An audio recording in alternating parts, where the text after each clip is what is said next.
I never imagined my own son would look me in the eyes and call me a parasite. Not in private, not during an argument, but at his dining room table in front of his wife and my 11-year-old granddaughter. After everything I had sacrificed to raise Ethan alone after his father died, that single word shattered something deep inside me.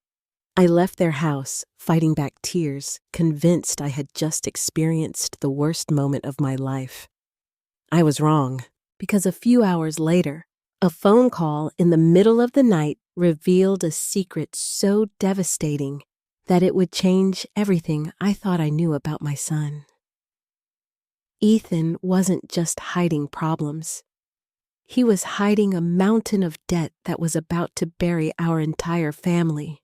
If you're listening tonight and this story speaks to you, I'd love for you to stay with me until the end. Please take a moment to like this video and subscribe if you enjoy real-life family stories like this one. And I'd really like to hear your thoughts. Have you ever been hurt by someone you loved and trusted? Share your experience in the comments. Also, tell me where you're watching from and what time it is there right now. I read as many comments as I can, and knowing who's out there listening makes these stories feel a little less lonely. My name is Veronica Cook, and for most of my life, being Ethan's mother was the role I cherished more than anything else. Looking back now, I sometimes wonder if that was my first mistake. Not loving my son. I would never regret that. But making my entire world revolve around him. When people hear what Ethan eventually did, they often ask me the same question. Were there signs? The honest answer is yes. There were signs. I just spent years refusing to see them. When my husband Thomas Cook died, Ethan was only 12 years old. One day, he was a happy boy who spent weekends fishing with his father. The next day, he was standing beside me at a funeral, wearing a black suit that suddenly looked too small for his growing frame. I still remember the way he squeezed my hand during the service. "Don't worry, Mom," he whispered. "I'll take care of you." He was just a child trying to comfort his grieving mother. But those words stayed with me for years. Thomas and I had never been wealthy. We owned a modest home in Columbus, Ohio. We paid our bills. We saved when we could. We dreamed about retirement and future grandchildren. Then cancer arrived and destroyed every plan we had. The medical bills consumed much of our savings. After Thomas passed away, I found myself alone, frightened and responsible for raising a teenage boy. There were nights when I sat at the kitchen table, staring at unpaid bills long after Ethan had gone to sleep. I worked as a receptionist during the day. In the evenings, I cleaned offices downtown. On weekends, I babysat for neighbors. Some weeks, I worked nearly 70 hours. I was exhausted all the time. But I never let Ethan see that. At least I tried not to. I wanted his childhood to feel as normal as possible. I attended every school event, every football game, every parent conference, every graduation ceremony. I clapped louder than anyone else. I cheered harder than anyone else. And every time Ethan succeeded, I felt like all the sacrifices were worth it. Especially when he got accepted into Ohio State University. I still remember opening that acceptance letter. I cried so hard I could barely read it. Not because I thought he would become rich. Not because I expected him to take care of me someday.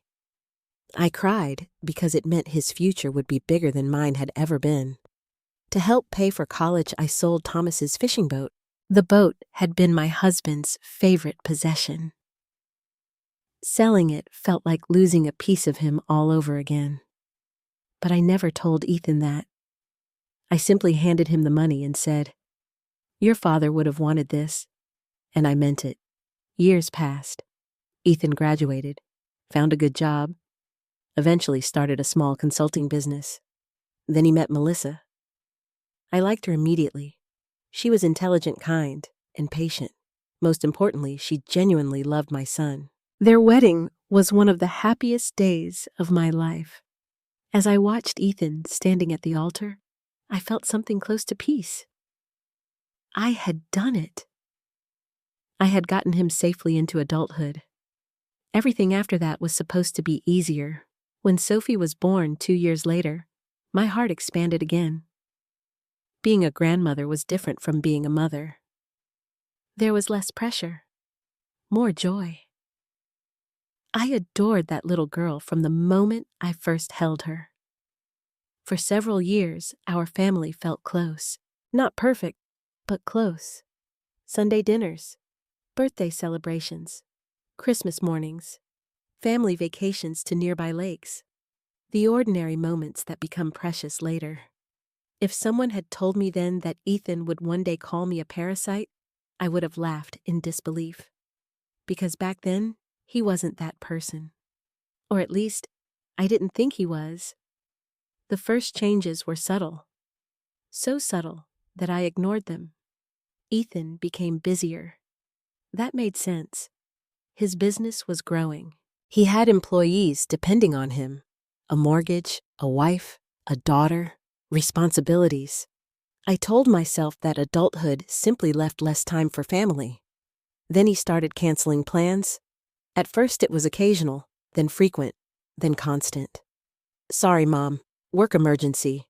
Sorry, Mom. Important meeting. Sorry, Mom. Maybe next week. Months would pass between visits. Sometimes I felt disappointed, but I never complained. I remembered how hard Thomas and I had worked. I knew life could become overwhelming. Then came the financial comments. Little remarks. Nothing dramatic. Just enough to leave me uncomfortable. One afternoon, Ethan came by to help fix a leaking faucet. As we worked, he looked around my house. You know, Mom, maintaining a property like this isn't cheap, I laughed. I've managed so far. He smiled, but it wasn't his usual smile. It seemed forced. Yeah, but eventually you'll need help. At the time, I assumed he was concerned about my age. I thanked him for caring. Now I realize that wasn't what he was thinking about at all. A few months later, he asked unusual questions. How much was my house worth? Did I still have savings? Had I updated my will? Did I have life insurance? Again, I didn't think much of it. Children ask questions when parents get older. At least that's what I told myself. Then there was Melissa. The first time I noticed something wrong, it wasn't Ethan. It was her. During Thanksgiving dinner, I found her standing alone in the kitchen. She looked exhausted, the kind of exhaustion that sleep can't fix. Everything okay? I asked. She forced a smile.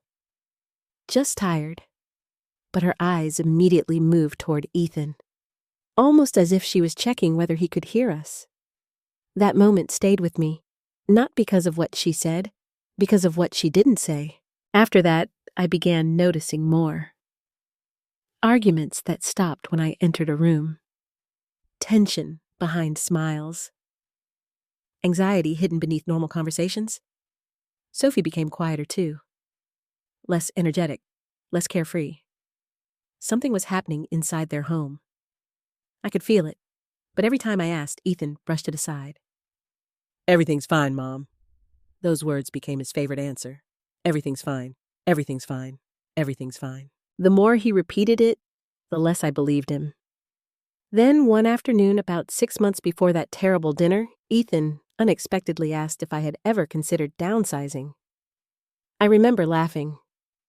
Why are you trying to get rid of me? He laughed too, but there was something strange in his eyes, something calculating, something desperate. No, Mom. Just thinking ahead. Thinking ahead? At the time, those words sounded harmless. Now I know they weren't.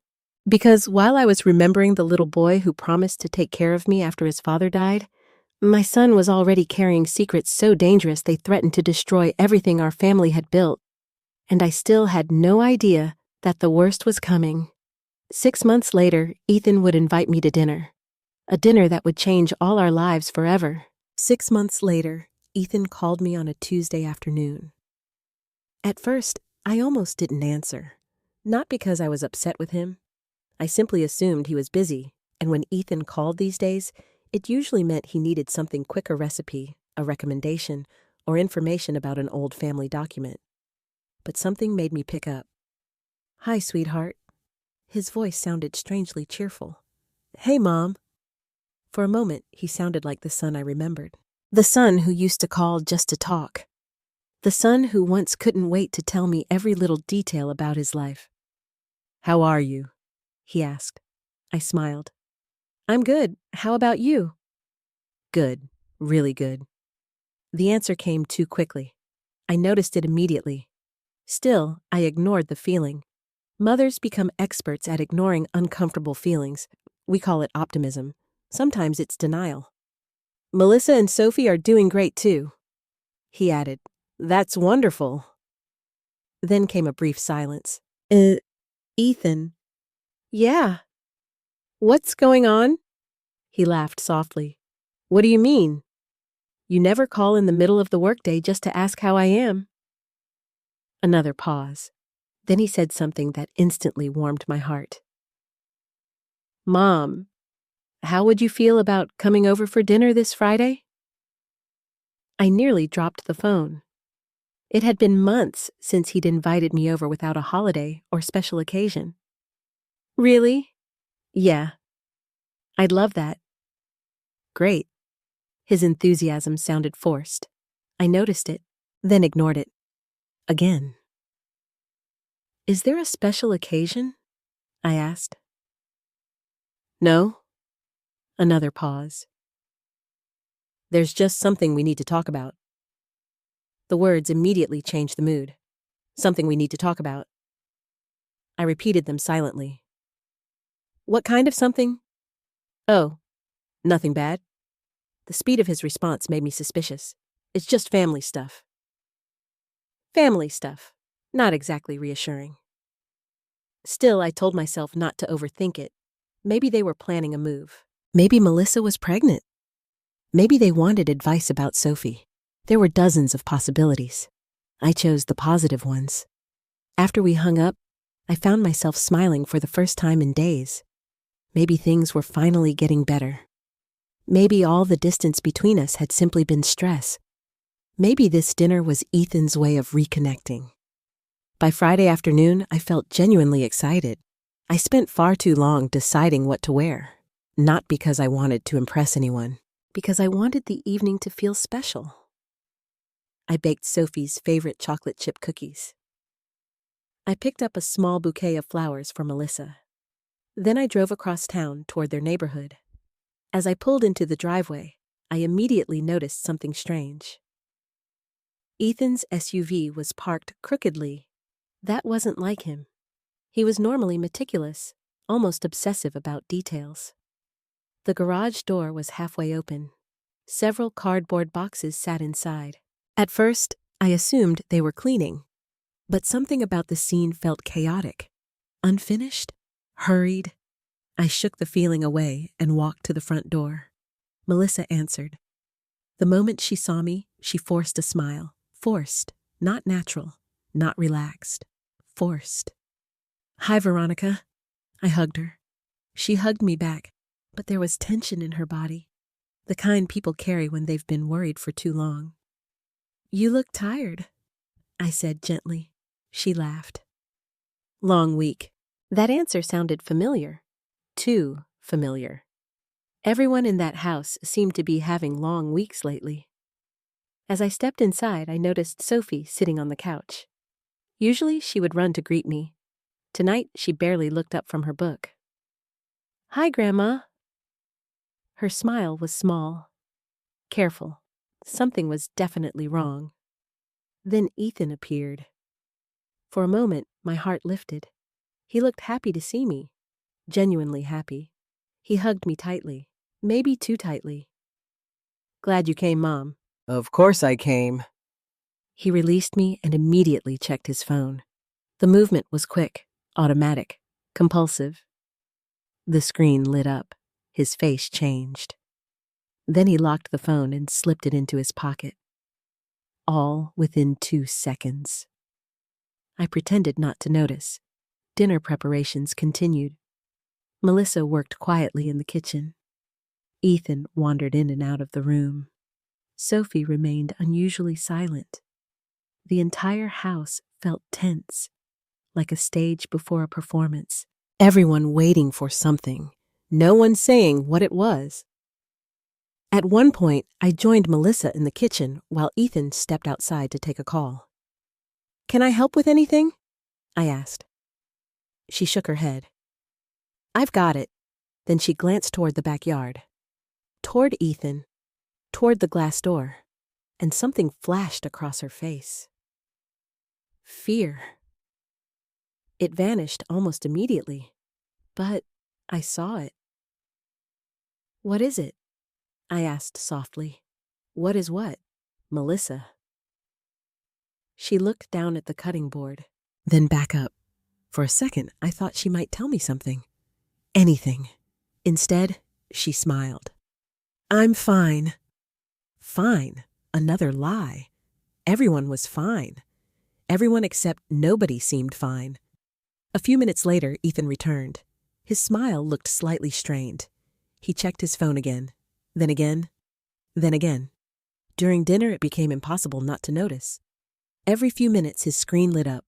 Every few minutes, his eyes moved toward it. Every few minutes, his expression tightened. Finally, Sophie spoke. "Dad." "What?" "You've looked at your phone 11 times. The room went silent. I nearly laughed. Children have a remarkable talent for telling uncomfortable truths. Ethan forced a smile. "Have not." "I counted." Melissa lowered her eyes toward her plate. I saw embarrassment on her face, not annoyance. Embarrassment, as though this conversation had happened before, many times before. Ethan changed the subject immediately. "So, Mom," there it was. The reason for the invitation, the reason for the dinner, the reason everyone seemed nervous. I put down my fork. "Yes." He leaned back in his chair. For a brief moment, he seemed unsure, like someone standing at the edge of a cliff, trying to convince himself to jump.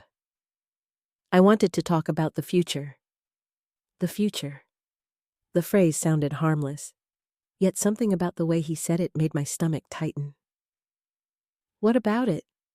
"You've lived alone for a long time." I nodded. "Yes." "And you're getting older."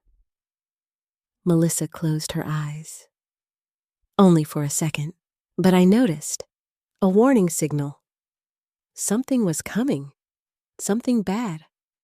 "I suppose that's true." Ethan laughed awkwardly. "I'm just saying, maybe it's time to think about some things." "What things?" His fingers tapped nervously against the table. The phone buzzed again. He ignored it this time, which somehow worried me even more. Then Sophie looked between her parents. "Dad." "What? Are you talking about Grandma's house again?" The entire room froze. Melissa stopped breathing, or at least it seemed that way. Ethan's expression darkened instantly.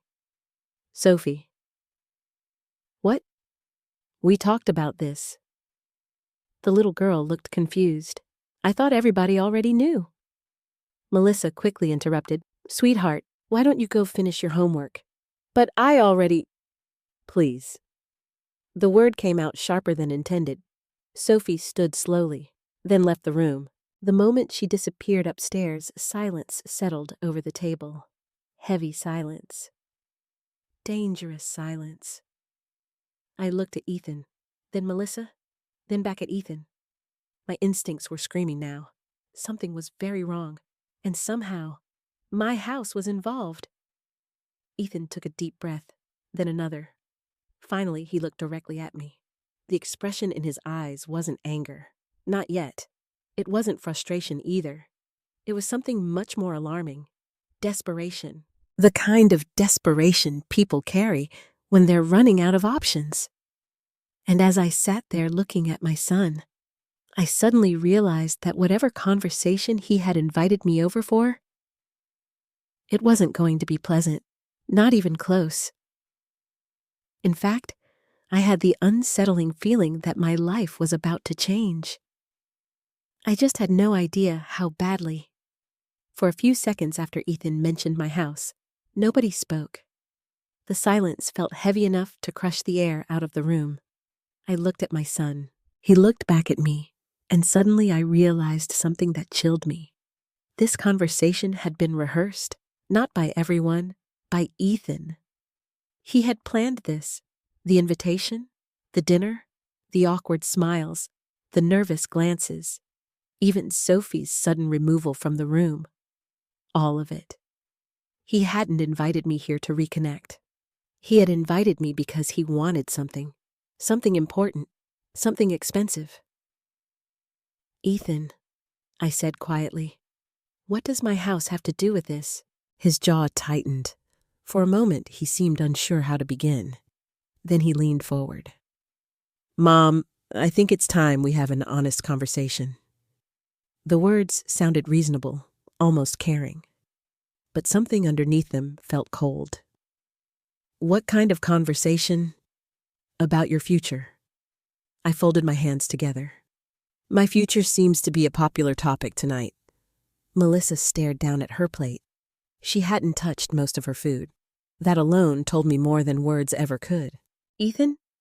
I said carefully. Just tell me what you're trying to say. He inhaled deeply. Then he did something strange. He glanced around the room, at the walls, the furniture, the family photos, almost as if he were calculating something. Then he looked back at me. You're 68 years old. I blinked. Last time I checked. I'm serious. So am I. His patience seemed to crack slightly. You live alone. Yes. That house is too much for one person. I felt my stomach tighten. Here we go. Maybe. The property taxes keep going up. True. The maintenance costs money. Also true. His eyes brightened, as though he thought I was agreeing with him. So you understand? Understand what? That it makes no sense for you to keep living there. The room became very quiet. I turned toward Melissa. She still wouldn't look at me. That hurt more than I expected, because whatever was happening, she knew, and she had known for some time. I looked back at Ethan. Are you suggesting I move? I'm suggesting you be practical. Practical. The word landed badly. I had spent decades being practical. Practical meant working double shifts after Thomas died. Practical meant selling my husband's fishing boat. Practical meant eating canned soup so Ethan could have new school clothes. Practical wasn't a lesson my son needed to teach me. I like my house, I said. You don't need a house that size. I've lived there for 37 years. Exactly. The frustration in his voice surprised me. Mom, you're being emotional. I nearly laughed. Being emotional about the home where I raised my child? The home where my husband and I built our life together? The home that held every memory I treasured? Of course, I was emotional. I'm allowed to be emotional about my own home. Ethan rubbed his forehead. His phone buzzed again. This time, he grabbed it immediately. He read the screen, and all the color drained from his face. Not irritation, not annoyance, fear, pure fear. He quickly locked the phone, but I had seen enough. Whoever kept messaging him wasn't discussing weekend plans. Something serious was happening, something bad. Everything okay? I asked. Fine. The answer came instantly. Too instantly. The same lie he'd been telling for months. Everything's fine. Melissa actually flinched when he said it. That tiny reaction didn't escape me. Then Ethan stood and walked toward the kitchen. I'll be right back. A moment later, we heard the back door open. He had gone outside. The second he disappeared, I turned toward Melissa. What's going on? Her eyes widened. Veronica? No. My voice surprised even me. It sounded stronger than I felt. What is happening? Melissa looked toward the backyard, toward where Ethan stood, then back at me. For a moment, I thought she might finally tell the truth. Instead, she whispered something heartbreaking. I don't know how to help him anymore. My chest tightened. Help him, not help us. Help him. Whatever this was, it centered around Ethan. Before I could ask another question, the back door opened. Ethan returned. His face looked harder now, as if whatever message he'd received had pushed him closer to the edge.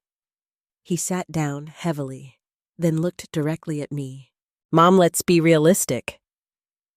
I hated that tone immediately. The tone adults use when they're trying to convince someone they're being unreasonable. "I am being realistic." "No?" He shook his head. "You're holding on to a house because of memories."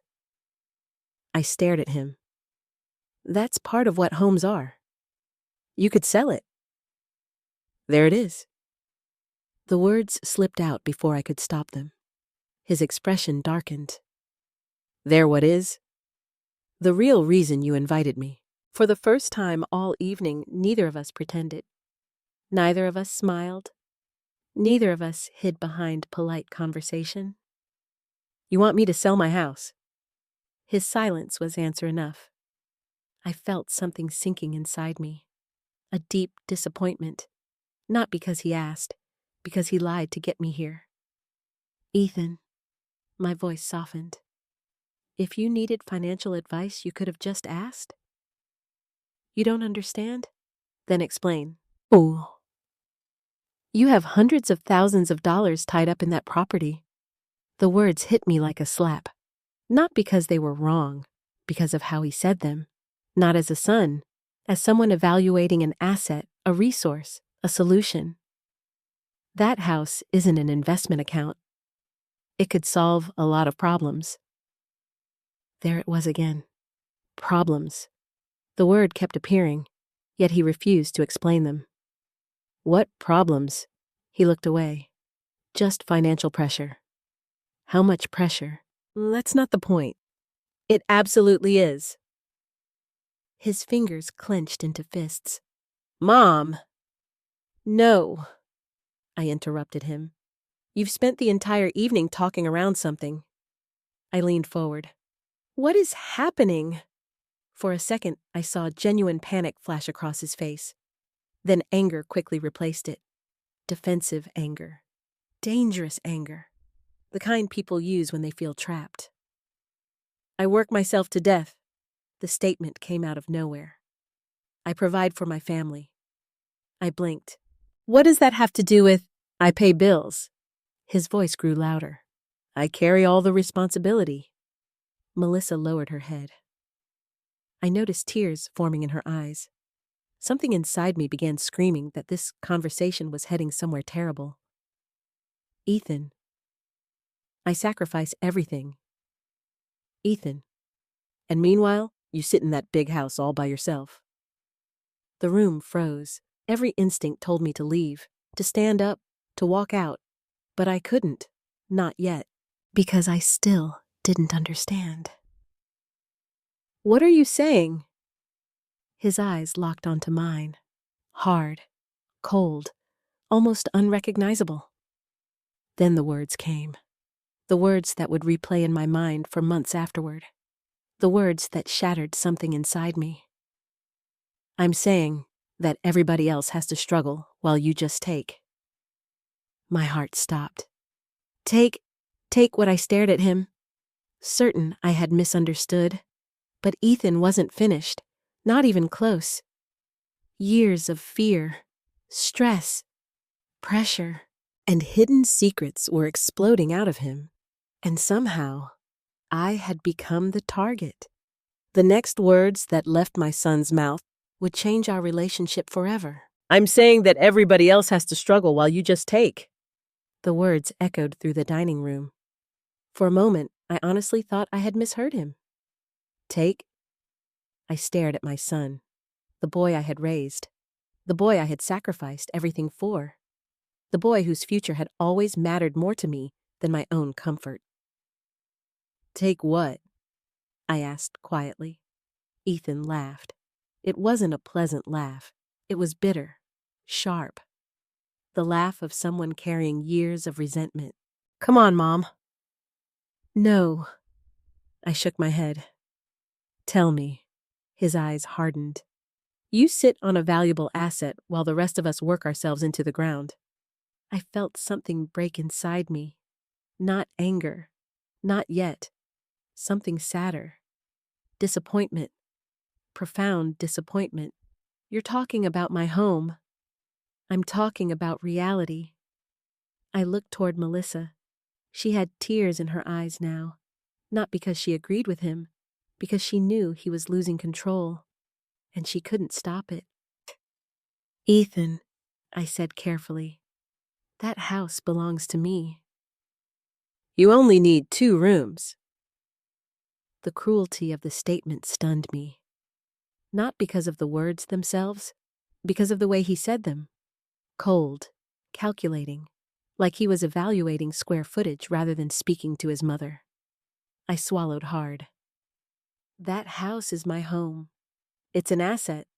No, I shook my head. It is the place where your father and I built our lives. He rolled his eyes. Actually, rolled his eyes. The gesture hurt more than I expected, because suddenly he wasn't my son. He was a stranger wearing my son's face. You always do this. Do what? Make everything emotional. The accusation landed like a slap. Everything emotional. I wanted to remind him that emotions weren't weaknesses. They were the reason parents stayed awake with sick children. The reason widows kept going after funerals. The reason mothers worked 70-hour weeks. But something told me he wouldn't hear any of that. Not tonight.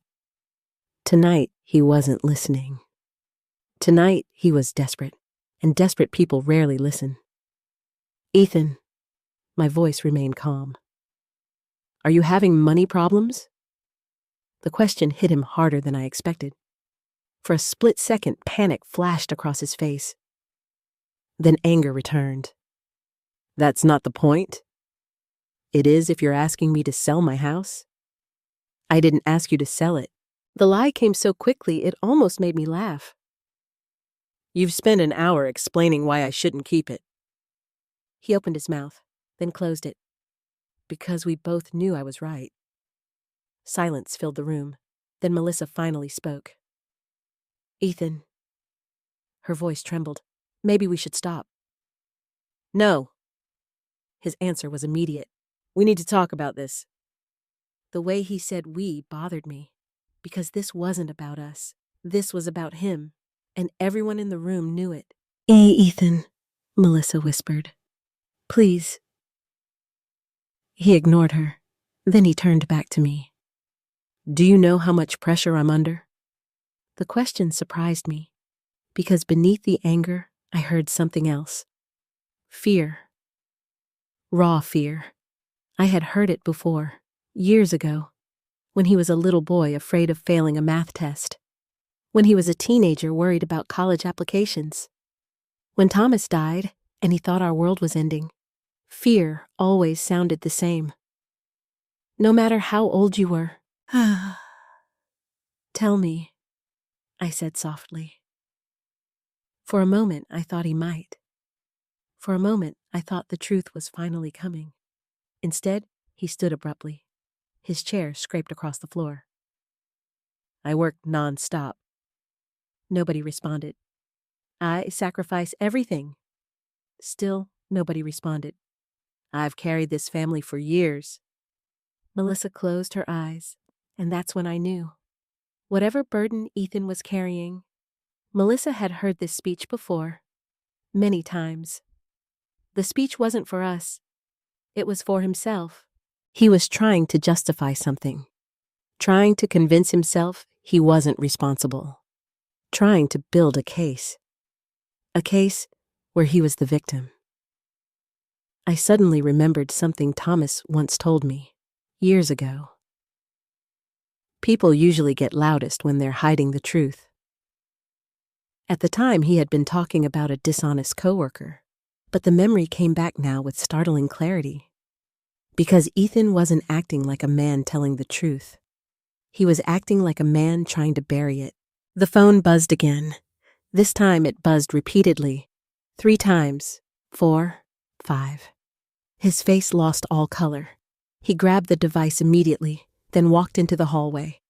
A few seconds later, we heard him speaking, quietly, urgently, almost pleading. I couldn't hear the words, but I could hear the panic. The moment he disappeared, Melissa began crying. Not loudly, quietly, exhaustedly. The kind of crying that comes after months of holding everything inside. I moved beside her. "Melissa!" She wiped her eyes. "I'm sorry." "For what?" She laughed bitterly. "For all of this." I waited. She looked toward the hallway, toward where Ethan was speaking. Then she whispered something that made my blood run cold. "You have no idea how bad things are." Every muscle in my body tightened. "What does that mean?" Her eyes filled again. "He won't tell the truth." "What truth?" She opened her mouth, then stopped. Fear flashed across her face. Not fear of me, fear of Ethan. Or perhaps fear of what would happen if she spoke. Before she could answer, footsteps approached. Ethan returned, and the moment he entered the room, Melissa fell silent. That told me everything.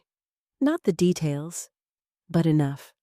Enough to know that this wasn't about property taxes, or downsizing, or retirement planning. This was something much bigger, something serious, something dangerous. Dinner ended shortly afterward. Nobody touched dessert. Nobody wanted coffee. The atmosphere had become unbearable. As I gathered my purse, Sophie appeared at the top of the stairs. She looked worried. Children always know more than adults realize. "Bye, Grandma." I hugged her tightly. "I love you." "I love you too." She hesitated, then whispered something strange. "Be careful." I pulled back. "What?" But Ethan suddenly appeared behind her, and the moment vanished. A few minutes later, I was driving home through the dark Ohio night, alone, confused, heartbroken. The entire conversation replayed inside my head. The house, the pressure, the desperation, the accusations, the bitterness. None of it made sense. Not completely. Yet one thing was becoming obvious. Ethan needed money. A lot of money. And somehow he had convinced himself that I was standing between him and whatever solution he desperately wanted. By the time I reached home, I felt emotionally exhausted. I changed into pajamas, made a cup of tea, sat in the living room, and stared at the photographs covering the mantel. Thomas, young Ethan, family vacations, birthday parties, graduations, happy memories from a life that suddenly felt very far away.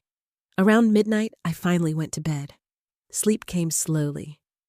When it finally arrived, it lasted less than an hour. At exactly 1:07 a.m., my phone rang. The sound jolted me awake.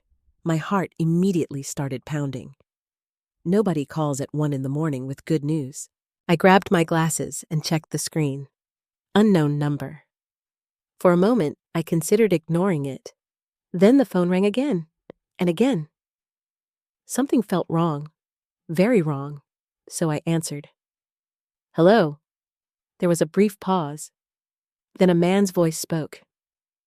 "Is this Veronica Cook?" "Yes." The pause that followed felt ominous. Then he asked a question that instantly drained every drop of sleep from my body. "Ma'am, are you the mother of Ethan Cook?" My stomach tightened. "Yes." Another silence, longer this time. Then the stranger said words that would change my life forever. "Mrs. Cook, I'm calling regarding an outstanding debt of approximately $483,000. I sat upright in bed, certain there had been some terrible mistake. But deep inside, for the first time that night, I realized there probably wasn't. I don't remember standing up. I don't remember turning on the bedroom light. I only remember gripping my phone so tightly that my hands started to ache. "Who is this?" I asked. The man's voice remained professional. "My name is Mark Henderson." "Who do you work for?" There was a pause. "A debt recovery firm." My stomach dropped. Debt recovery. Those two words instantly made everything feel real. terrifyingly real. I sat on the edge of my bed, trying to steady my breathing. I think you've made a mistake. I hope so too, Mrs. Cook. The sympathy in his voice frightened me more than hostility would have. Because sympathetic people usually know something you don't. What exactly is this about? Another pause, then papers shuffled on the other end of the line. We've been attempting to reach Ethan Cook for several weeks. My heart pounded harder. Ethan, yes. What kind of debt are we talking about?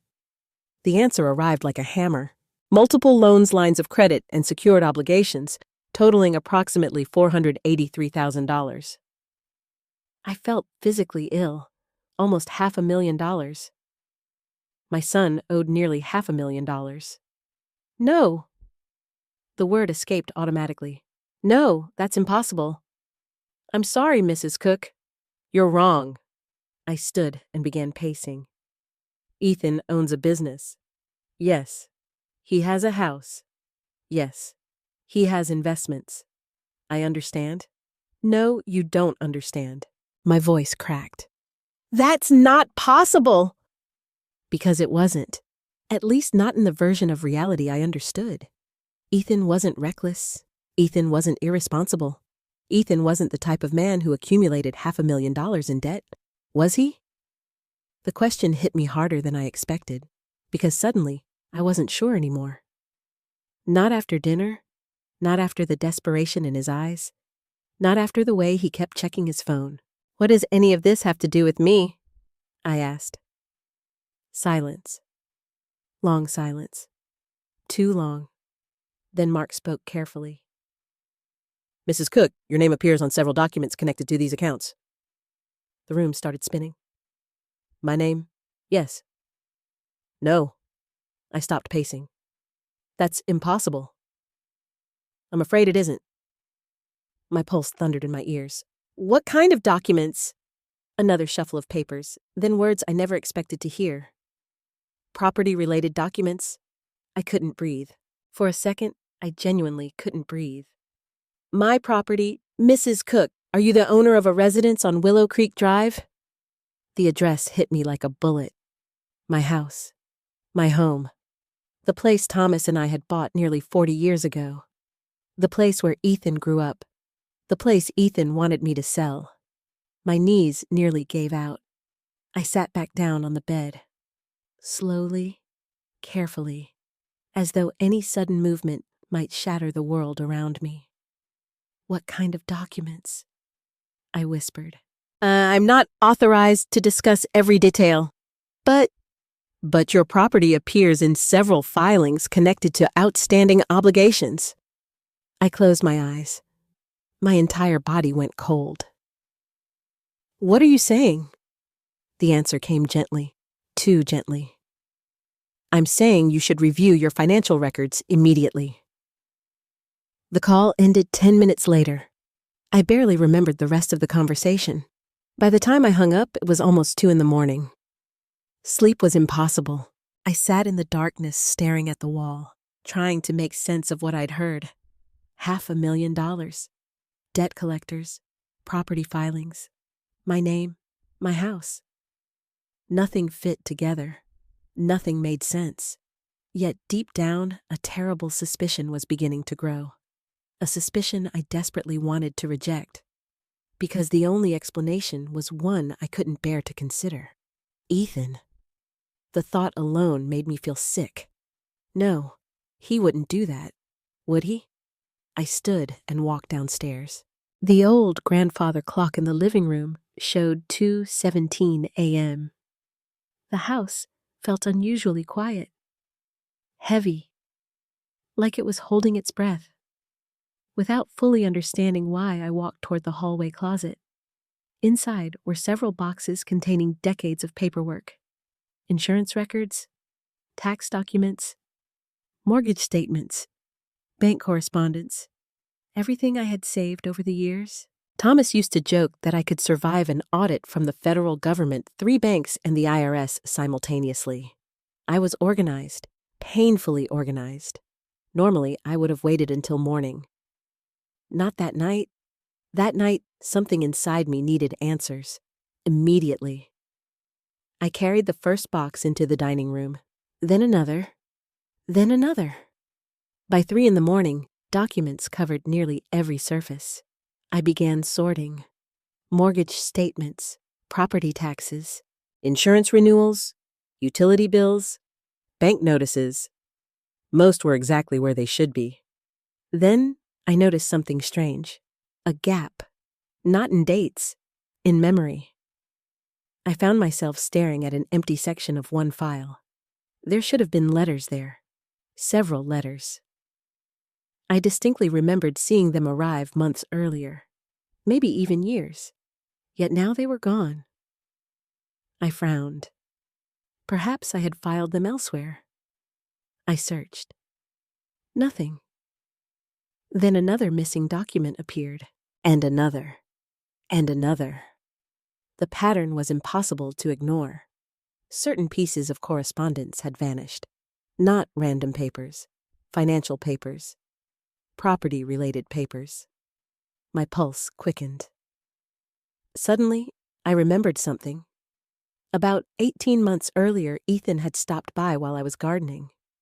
A stack of mail sat near the front door. Want me to bring that in? He'd asked. I remembered smiling. Sure. At the time, it had seemed completely normal. Why wouldn't I trust my son? But now, the memory felt different, darker. I continued searching. The clock reached 4, then 5. The first signs of dawn appeared outside. And that's when I found it. A large envelope wedged between old tax returns. At first glance, it looked ordinary. Then I saw the sender. A lending institution I didn't recognize. My hands started shaking. The envelope had already been opened. I certainly hadn't opened it. Inside were photocopies, several pages, financial language, Legal terminology, property references. and then a signature. My signature. At least it appeared to be. I stared at it, long and hard. The handwriting looked remarkably similar to mine. Close enough to fool most people. Close enough to pass a quick inspection. But it wasn't mine. I knew every curve of my own signature. Every habit. Every stroke. This wasn't it. Someone had copied it. My stomach twisted violently. No! The word escaped my lips. The room suddenly felt smaller, harder to breathe in. I turned the page. Another signature. Again. Not mine. The next page contained something even worse. A reference to a secondary secured loan. Collateral listed. Property listed. Address listed. My address. Willow Creek Drive. My vision blurred. I grabbed the edge of the table to steady myself, because I finally understood why Ethan wanted me to sell the house. Not because he thought it was too large. Not because he was worried about my future. Not because he cared about property taxes. The house wasn't a burden. The house was collateral. Somehow, somewhere. In ways I still didn't fully understand. My house had become entangled in Ethan's financial disaster. The realization hit me like a freight train. I thought back to dinner. The desperation. The panic. The accusations. The demand that I sell. Suddenly, everything looked different. Every word. Every glance. Every lie. I sank into a chair and stared at the documents. Sunlight slowly filled the room. Morning had arrived, but I felt as though I had entered a nightmare. For 68 years, I had believed one thing above almost everything else: that my son would never intentionally hurt me. Now, for the first time in my life, I wasn't sure. And that uncertainty hurt more than any debt ever could. Yet as devastating as these discoveries were, the worst part was still coming. Because before the day was over, I would learn that Ethan's secrets extended far beyond money, and someone much closer to him had been living with those secrets for years. By 7:30 that morning, I had already been awake for nearly 24 hours. The dining room table was buried beneath documents.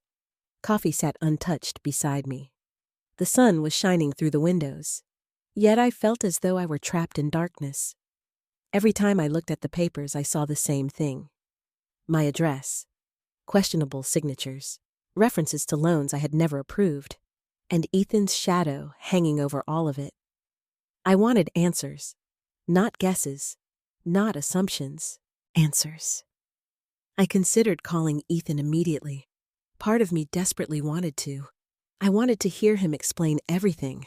I wanted him to tell me there was some misunderstanding, some clerical error, some absurd mistake.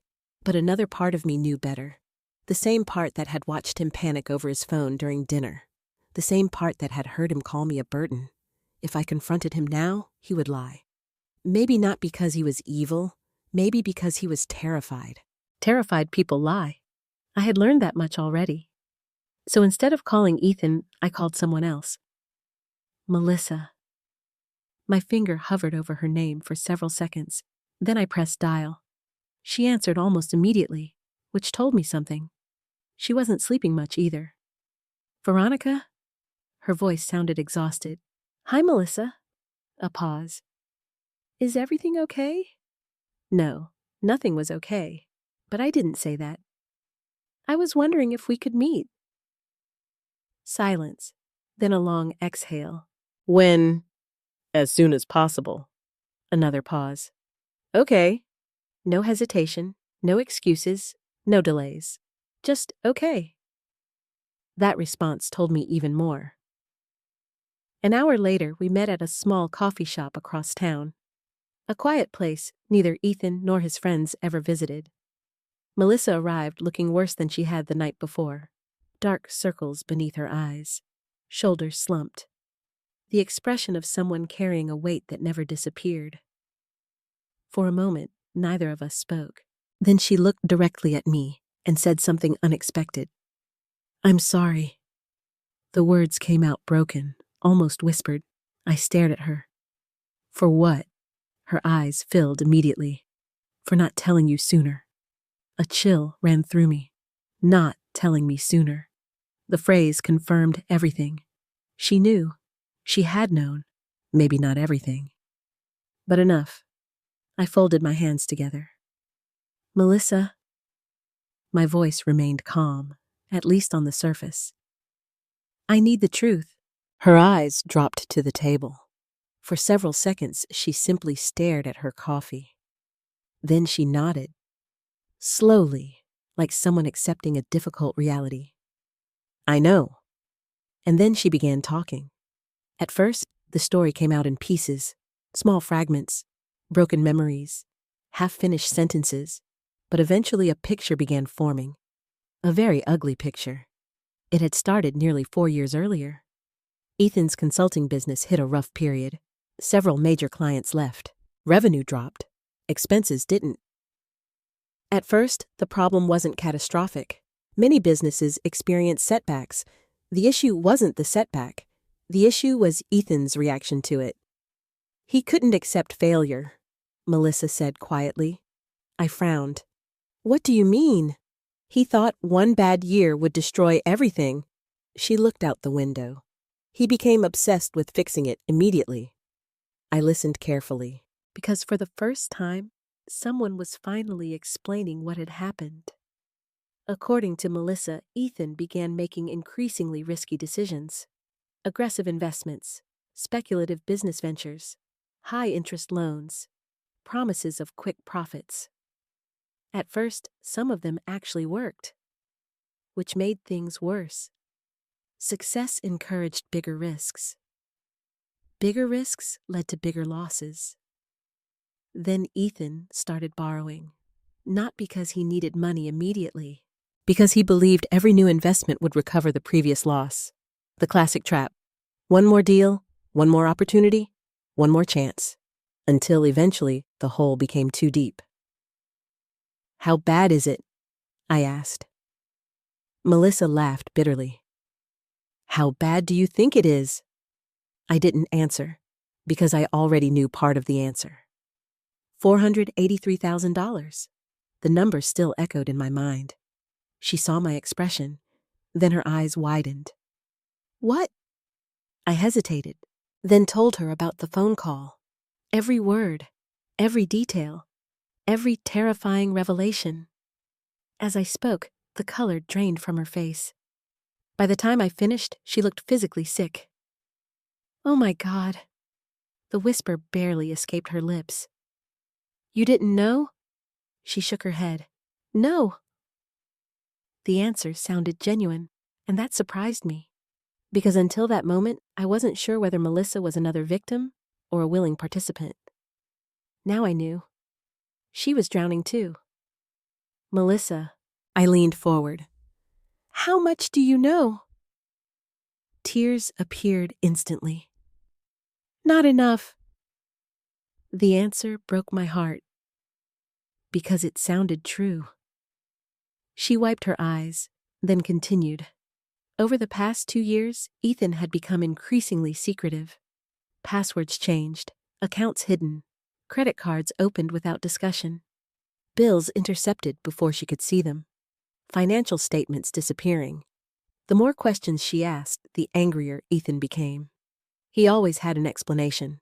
What kind of explanation? She laughed again, this time without humor. Temporary problems. The phrase sounded familiar, painfully familiar. Everything's fine. Temporary problems. Just stress. The same lies repeated over and over. He kept saying everything would be okay. I stared into my coffee. He told me that too. Melissa nodded sadly. Because he needed us to believe it. The conversation continued for nearly an hour, and every minute revealed something worse. Additional loans, hidden debts, missed payments, threatening phone calls, collection notices. The entire situation felt like a slow-motion disaster. Then Melissa said something that changed everything, something that explained why Ethan had invited me to dinner. He wants your house. The words landed like a stone. Not because they were surprising anymore, because hearing them out loud made them real. I closed my eyes briefly. When did he start talking about it? Almost a year ago. A year. The realization hurt. For an entire year, my son had been looking at my home as a solution to his problems. Not as the place where he grew up, not as the place where his father lived, not as the place filled with family memories. A solution, a financial asset, a lifeline. He thinks selling it could save him. I opened my eyes. And what do you think? Melissa didn't answer immediately. Instead, she looked down, then whispered something I never expected. I don't think it would be enough. The room suddenly felt colder. What? Her eyes met mine, filled with fear, real fear. The debts are bigger than he admits. My pulse accelerated. How much bigger? She shook her head. I don't know. The honesty in her voice terrified me.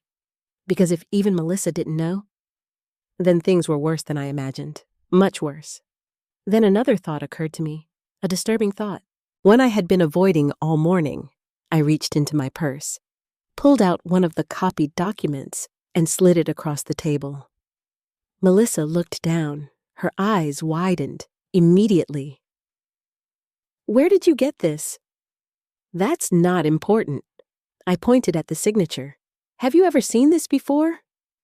She stared at it for several seconds, then looked up at me, and the expression on her face told me everything before she even spoke.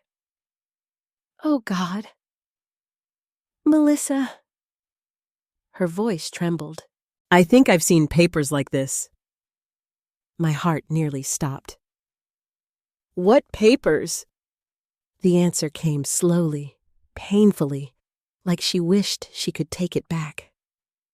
Papers Ethan never wanted me to see, and in that moment I realized the nightmare was even bigger than I thought. Because Melissa wasn't just afraid of Ethan's debt. She was afraid of what he had done to hide it.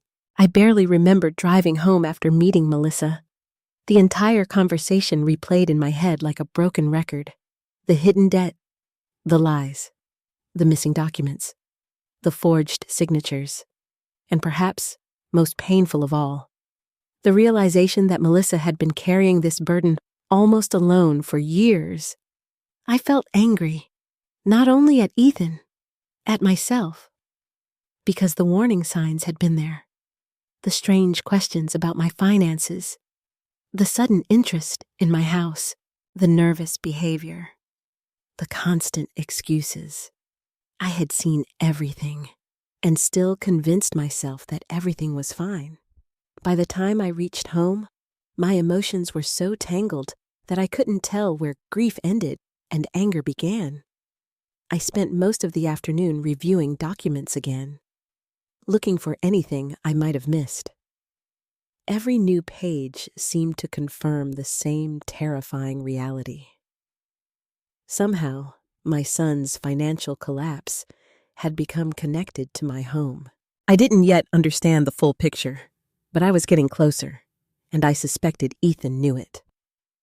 Around 6 o'clock that evening, my phone rang. His name appeared on the screen.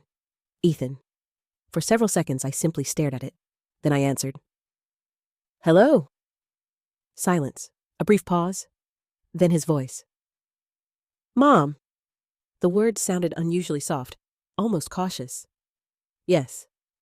How are you? I nearly laughed. How was I had discovered possible fraud involving my own son? I had learned about hundreds of thousands of dollars in debt. I had spent 2 sleepless nights drowning in fear. How was I'm fine. The lie tasted bitter. Apparently, dishonesty ran in the family now. Another pause. Then Ethan cleared his throat. I wanted to apologize about dinner. Part of me wanted to accept immediately. Part of me desperately wanted my son back. The son I remembered. The son who loved me. The son who wasn't buried beneath secrets. Instead, I asked a simple question. For which part? Silence. Long silence. Then I was stressed.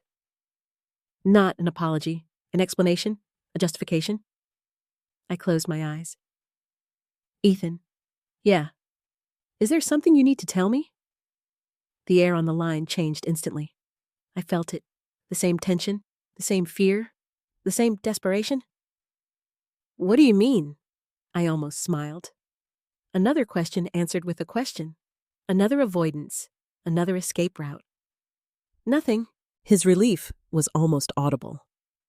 We ended the conversation a few minutes later, and after hanging up, I felt worse than before, because now I knew something for certain. Ethan wasn't ready to tell the truth. Not yet. Maybe not ever. The next morning brought another surprise. A knock at my front door. I wasn't expecting visitors. When I opened it, I found Sophie standing on the porch. My 11-year-old granddaughter. Alone. I immediately felt alarmed. Sophie. Her eyes widened. Hi, Grandma. What are you doing here? Dad dropped me off. I looked toward the street. Ethan's SUV was already pulling away. That struck me as odd. Very odd. Normally, he would have walked her to the door. Instead, he had practically disappeared, as though he didn't want a conversation, as though he was avoiding me. Again. I welcomed Sophie inside. She sat quietly at the kitchen table while I made hot chocolate.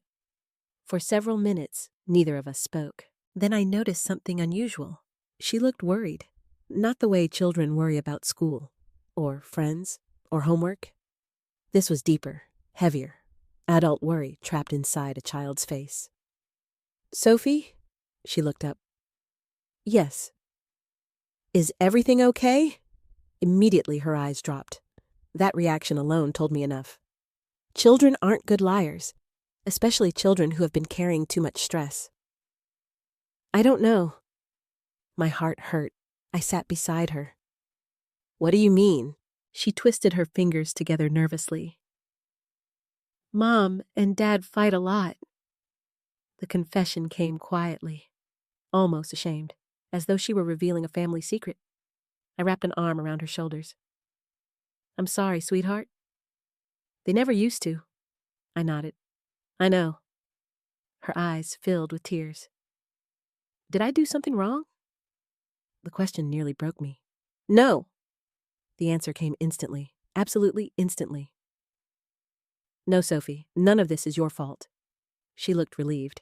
But only slightly. The fear remained. Then she asked a question that stunned me. Grandma. Yes. Are you really a parasite? For a moment, I couldn't breathe. The word hit me harder than it had during dinner. Because hearing it from Ethan was painful. Hearing it from Sophie was heartbreaking. I realized she had heard everything. Maybe not every detail.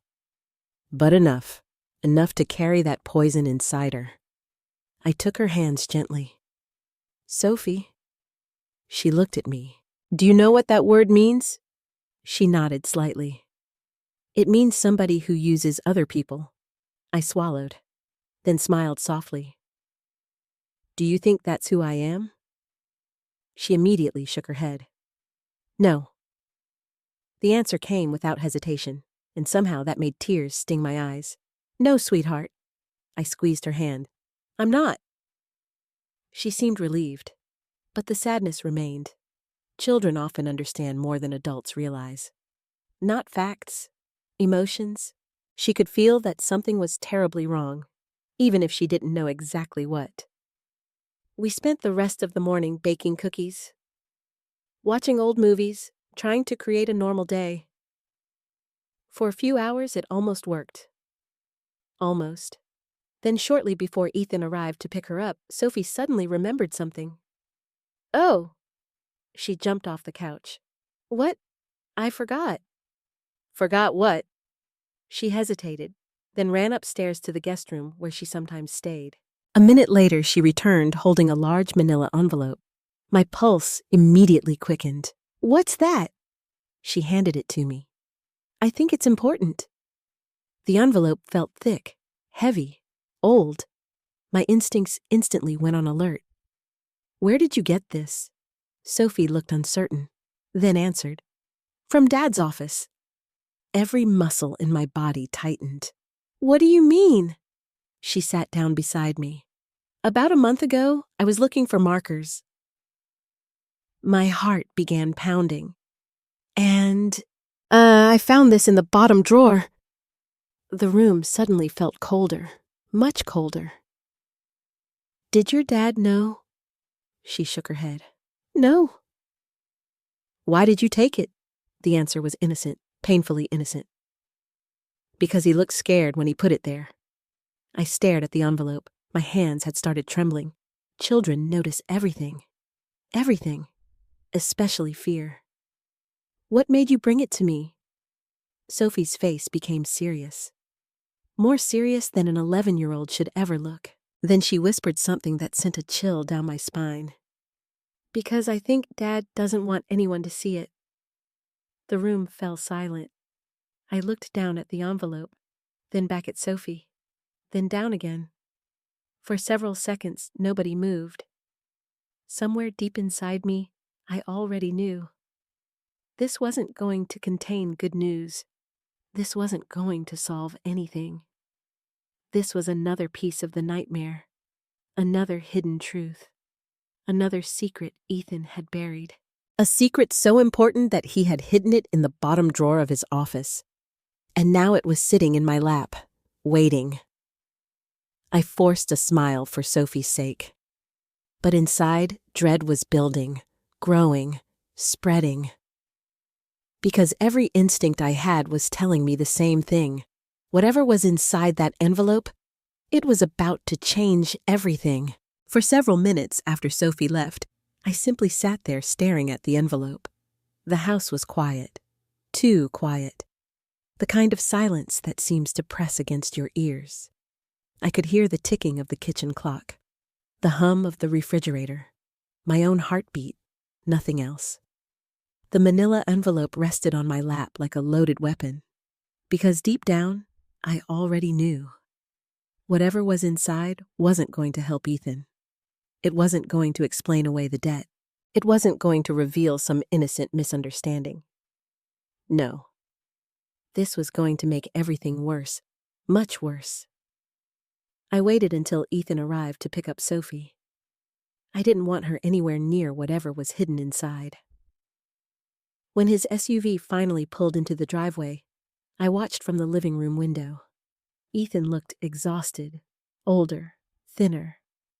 His shoulders carried the weight of someone slowly collapsing under pressure. For a brief moment, I felt sorry for him. Then I remembered the forged signatures, the missing documents, the lies, and my sympathy became something more complicated. After Sophie left, I locked the front door, carried the envelope to the dining room table, and opened it. The first thing I noticed was how organized everything was. Not random papers, not scraps, not notes, a carefully assembled file. That terrified me immediately, because chaos can be accidental. Organization is intentional. Someone had deliberately hidden these documents. I removed the first stack. Bank statements, dozens of them. The second stack contained loan documents. The third contained legal notices. And then I saw my name. Veronica Cook. The room seemed to tilt. I picked up the document, read it once, then twice, then 3 times. Each reading made the truth harder to deny. My name appeared as a guarantor for a loan I had never agreed to, for an amount I had never authorized. My hands began shaking. No. I whispered the word, but the paper didn't change. The words remained exactly where they were, cold, permanent, real. I continued reading. Each page revealed something worse. More loans, more obligations, more references to my property. Then I found another signature. My signature, or rather, a version of it. Close enough to fool strangers. Close enough to fool institutions. But not close enough to fool me. I knew my own handwriting. I knew every habit, every curve, every flourish. Someone had copied it. Again, and again, and again. The realization made me physically sick. I rushed to the kitchen sink, gripped the counter, closed my eyes. For several seconds, I thought I might actually throw up, because the problem wasn't just money anymore. Money can be repaid. Money can be lost and rebuilt. This was something else. This was betrayal. The kind that permanently changes relationships.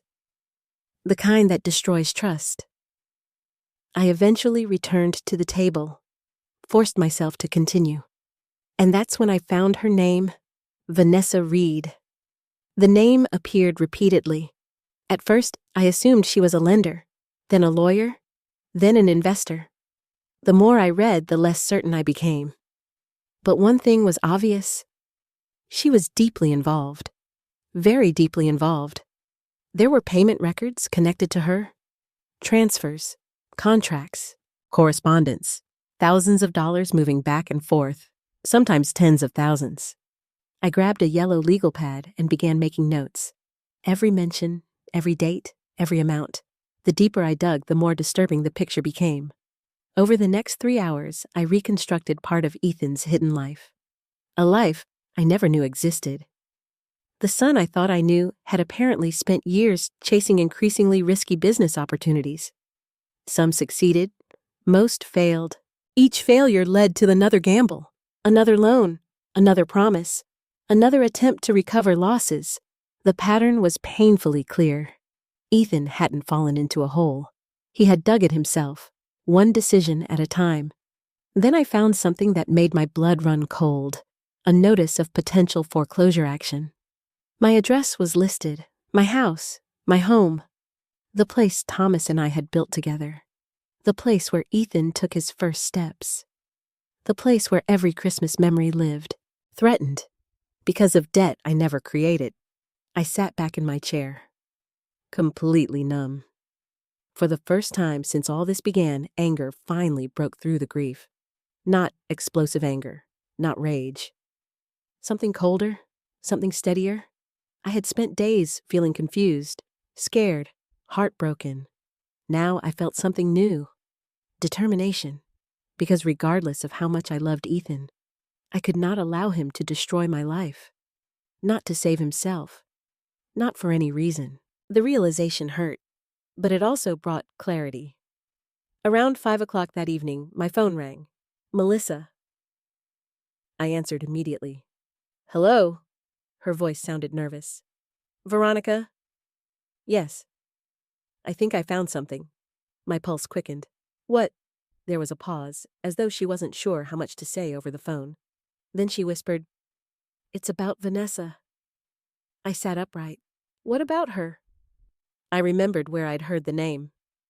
The silence that followed felt endless. Tell me. Melissa took a deep breath. She wasn't just Ethan's business partner. Every instinct in my body went on alert. What do you mean? I think she was much more than that. For a second, I didn't understand. Then I did, and suddenly the room felt colder than ever. No, the word escaped automatically. I don't know for sure, Melissa said quickly, but I found old messages. I closed my eyes. Messages. Of course. There were always messages. I never wanted to believe it. Her voice cracked. But there were things that didn't make sense. My heart broke for her. Not because I knew the full truth yet, because I could hear the pain, the humiliation, the years of doubt. What kind of things? Secret meetings? Long disappearances? Deleted texts? Conversations that stopped when I entered a room? The list sounded painfully familiar, because I had witnessed similar behavior myself, not as a wife, as a mother. The lies, the evasions, the secrecy, the constant feeling that something wasn't right. Suddenly, I realized the deception extended far beyond money, far beyond debt. Whatever Vanessa Reed represented, she wasn't merely an investor. She was part of Ethan's hidden world, a world built on secrets. Melissa continued speaking. I don't know exactly what happened. Okay, but I know this. What? Her answer came quietly, yet it hit harder than anything else she'd said. Ethan trusted her more than he trusted his own family. The sentence lingered between us. Painful, heavy, true. Because if Ethan had trusted his family, none of this would have happened. He could have asked for help. He could have admitted failure. He could have told the truth. Instead, he chose secrets, and now everyone was paying the price. After we hung up, I sat alone in the dining room. The evidence spread across the table. The house silent around me. For years, I had believed my family's biggest threat was debt. Now, I understood something worse. Debt was only the symptom. The real disease was deception. And somewhere at the center of it all stood Vanessa Reed, a woman I had never met, a woman whose name appeared on nearly every document, a woman who seemed connected to every disaster unfolding around my son. I looked down at the papers again, at the transfers, the contracts, the signatures, and for the first time I made a decision. I was done waiting for answers, done hoping Ethan would tell the truth. Done pretending things would somehow fix themselves. If Ethan wouldn't explain what happened, I would find out myself. And the first place to start was Vanessa Reed, because I had a feeling she wasn't just holding part of the story. She might be holding the key to all of it. The next morning, I began investigating Vanessa Reed.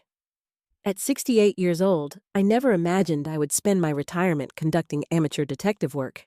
Yet there I was, coffee in hand, documents spread across the dining room table, a yellow legal pad filled with notes, and one question repeating endlessly in my mind. Who was Vanessa Reed? The name appeared everywhere. Loan agreements, wire transfers, business contracts, emails printed and stored inside Ethan's hidden envelope. The more I looked, the more important she seemed. Almost every major financial decision eventually led back to her, which meant finding Vanessa might finally explain how Ethan's life had unraveled so completely. I started with social media. It didn't take long. Vanessa wasn't hiding. In fact, she seemed to enjoy attention. Her profile was filled with professional photographs, luxury hotels, business conferences, expensive restaurants, private flights, designer clothing. Everything about her projected success, confidence, wealth, the kind of lifestyle that attracts people searching for shortcuts. People like Ethan. As I scrolled through her photos, something about her bothered me. Not because she looked dishonest, because she looked convincing. That was far more dangerous. She knew exactly how to present herself, exactly how to make people trust her, exactly how to make ambitious people believe she could help them become successful. I continued digging. Company websites, archived articles, public records, online forums, and eventually a pattern emerged. A disturbing pattern. Several businesses connected to Vanessa no longer existed. Others had quietly disappeared. Some had changed names. Some had dissolved completely. That alone wasn't proof of wrongdoing. Businesses fail every day. But the sheer number caught my attention. Then I found something worse. A discussion forum, buried several pages deep, dozens of comments. Former investors, former partners, former clients, people describing remarkably similar experiences, promises of enormous returns, high-pressure investment opportunities, urgent deadlines, exclusive deals, and eventually, losses. Large losses. I sat back in my chair, my pulse quickening, because the stories sounded painfully familiar. They sounded exactly like the financial decisions Melissa had described. One investor wrote, "I kept putting in more money because I thought the next project would recover my losses." Another wrote, "Every time I wanted out, I was promised a bigger opportunity." Another, "I lost nearly everything." I stared at the screen. The similarities were impossible to ignore. Had Ethan been manipulated? The question surprised me, because for days I had viewed him only as the person who hurt us.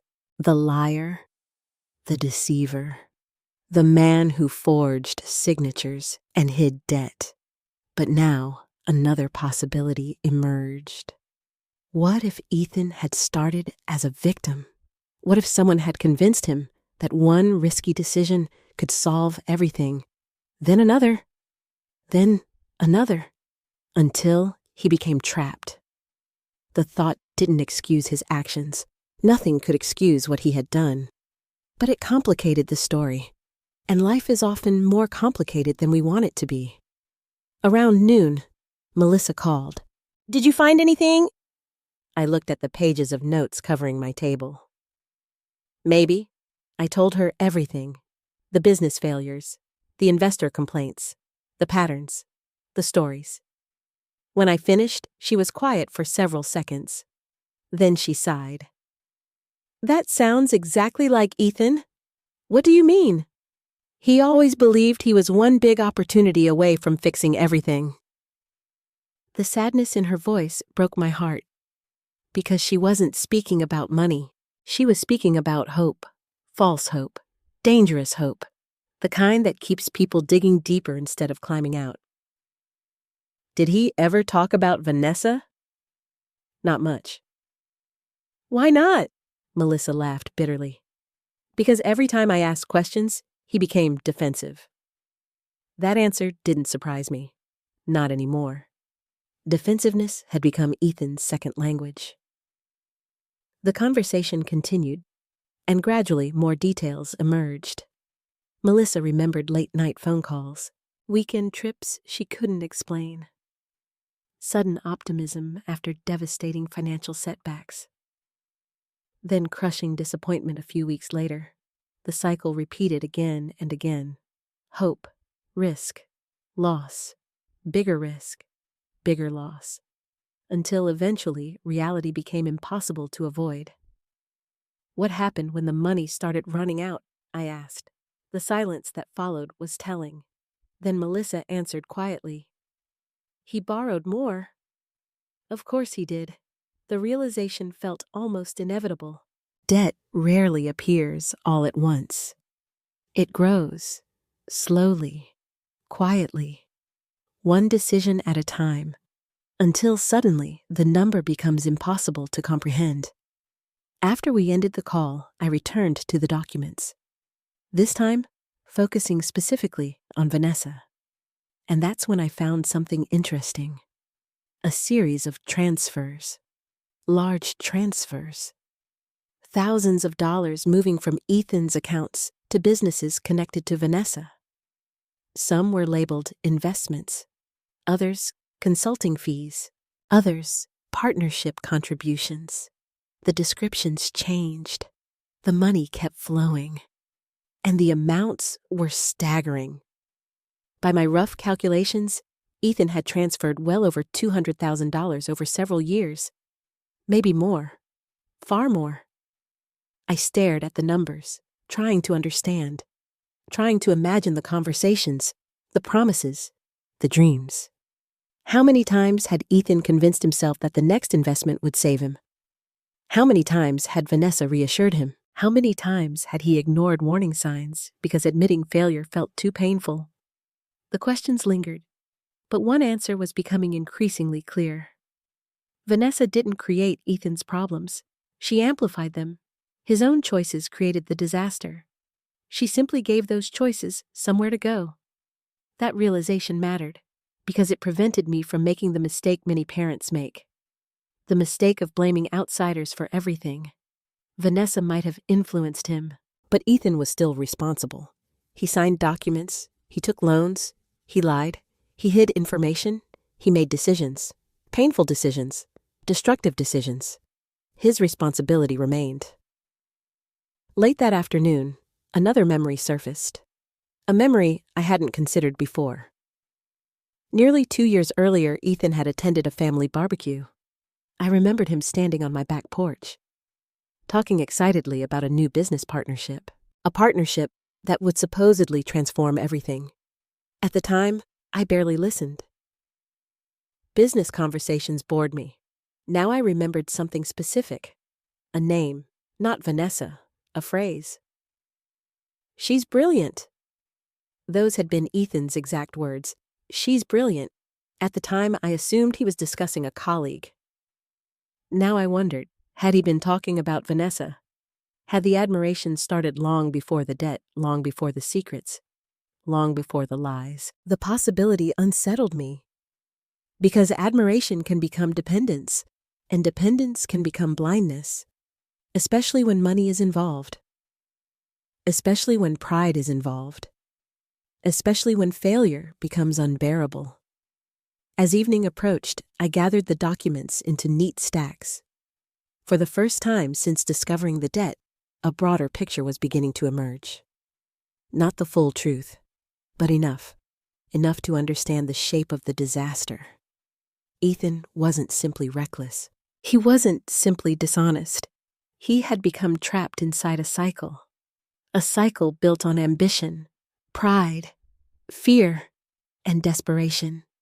Each bad decision created pressure. Each pressure led to another bad decision, until eventually he reached a point where telling the truth felt impossible. And when truth becomes impossible, people start lying. To their spouses, to their parents, to themselves. I sat quietly in the fading evening light, thinking about my son, thinking about the little boy who once promised to take care of me after his father died, thinking about the man he had become.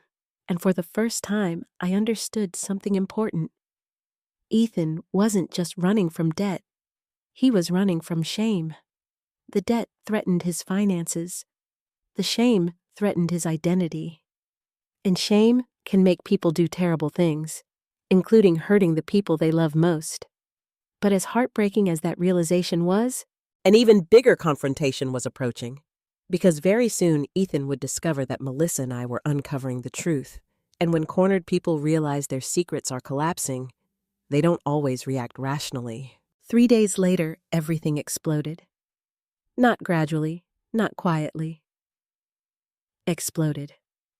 The confrontation began with a phone call from Melissa. It was just after 9 in the morning. I was reviewing documents at my dining room table when my phone rang. The moment I saw her name, I knew something was wrong. "Melissa." Her voice sounded strained. "Can you meet me?" Immediately I sat upright. "What happened?" "I can't explain over the phone." Fear gripped my chest. "Is Sophie okay?" "She's fine." The relief lasted only a second. Then Melissa added, "It's Ethan." Of course it was. Everything led back to Ethan. "Where are you?" "First National Bank downtown." I looked at the documents scattered around me, then at the clock. "I'll be there in 30 minutes. The drive felt endless. My mind raced through possibilities. Had another debt surfaced? Had someone filed a lawsuit? Had Ethan disappeared? Nothing seemed impossible anymore. When I arrived, Melissa was waiting near the entrance. The moment I saw her face, I knew things had gotten worse, much worse. She looked pale, exhausted, terrified, the expression of someone standing on the edge of disaster. "What happened?" Instead of answering, she handed me a folder. I opened it. Inside were copies of account records, loan summaries, payment notices, and several pages highlighted in yellow. My stomach tightened immediately. "What is this?" Melissa swallowed hard. "I finally got access to some of Ethan's records." I flipped through the pages. The numbers made my head spin.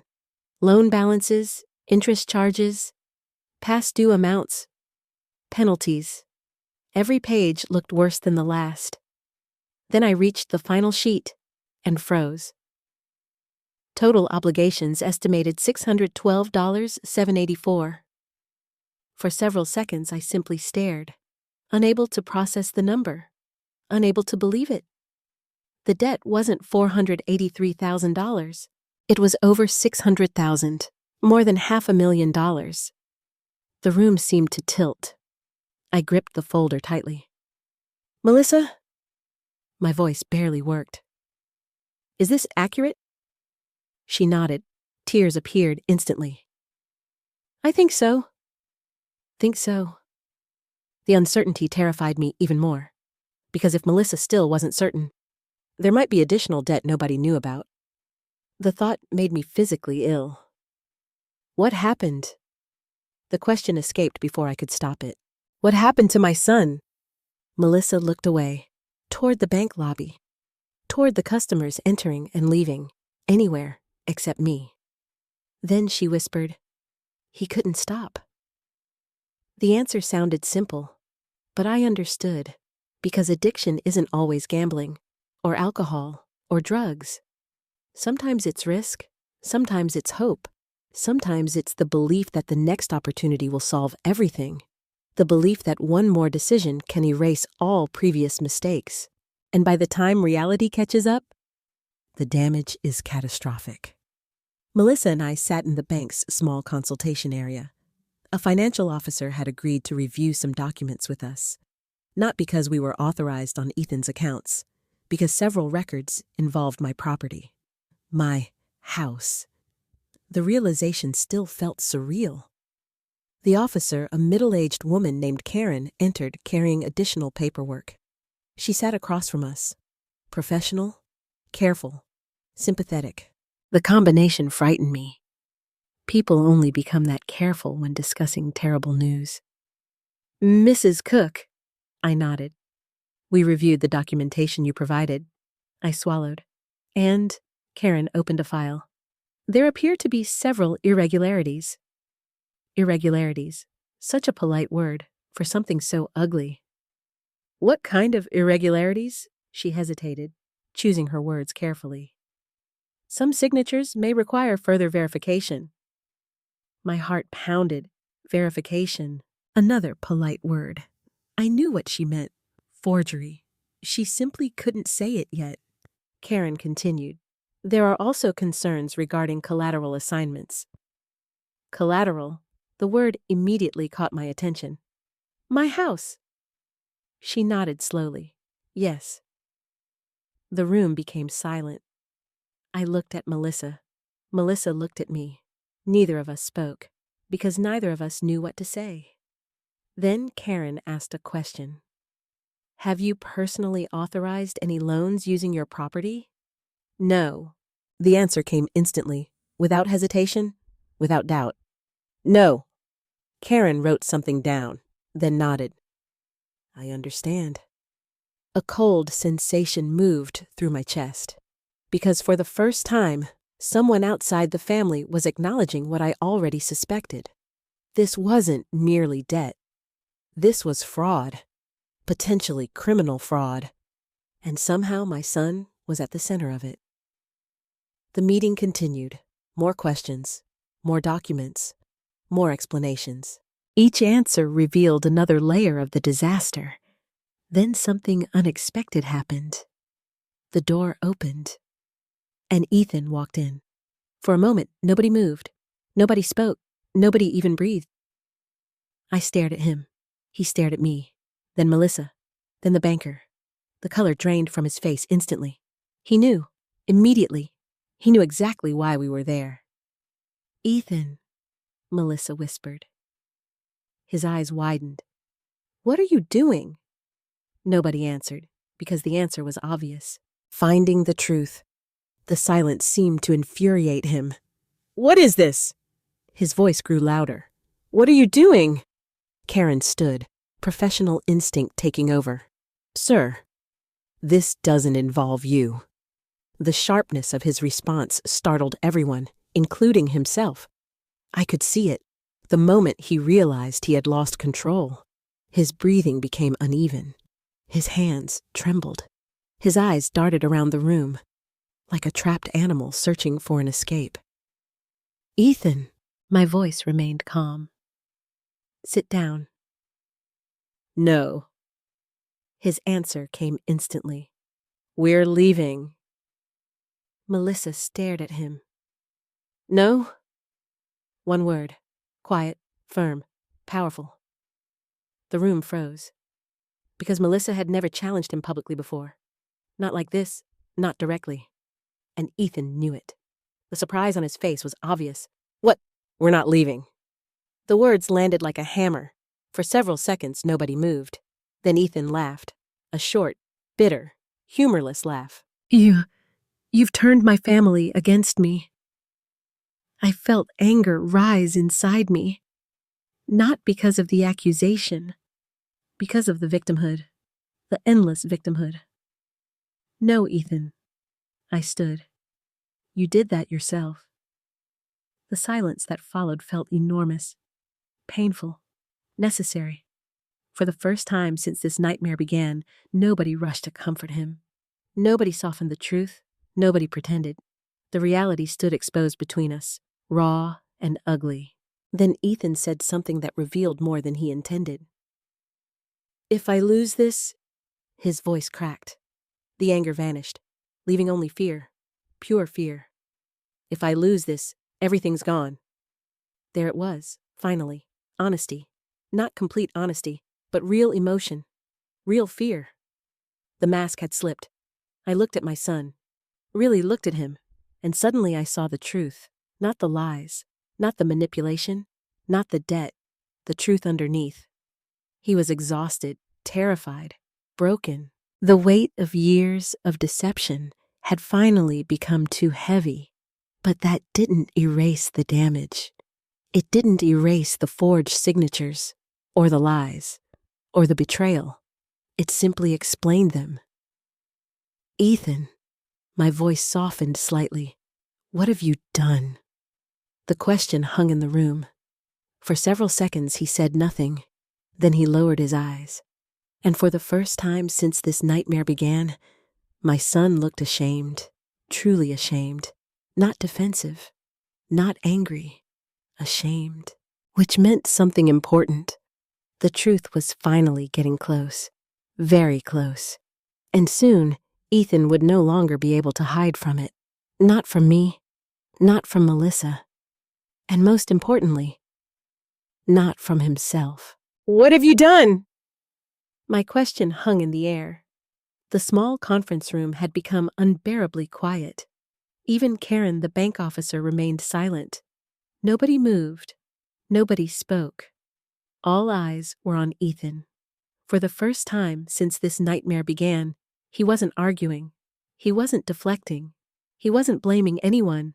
He simply stood there staring at the floor. And suddenly, he looked less like a 42-year-old businessman and more like a frightened little boy who'd been caught doing something terrible.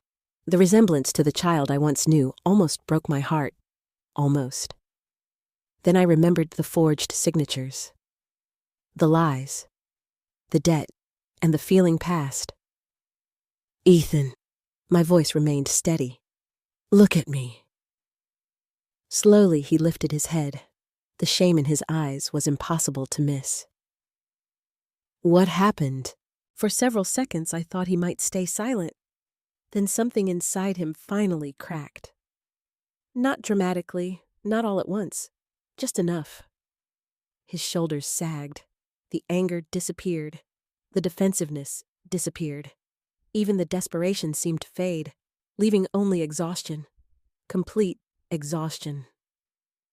I didn't mean for this to happen. The words came out barely above a whisper. Melissa closed her eyes. I could tell she'd heard that sentence before, many times. Maybe too many times. I stared at my son. Then tell me how it happened. He swallowed hard, then sat down.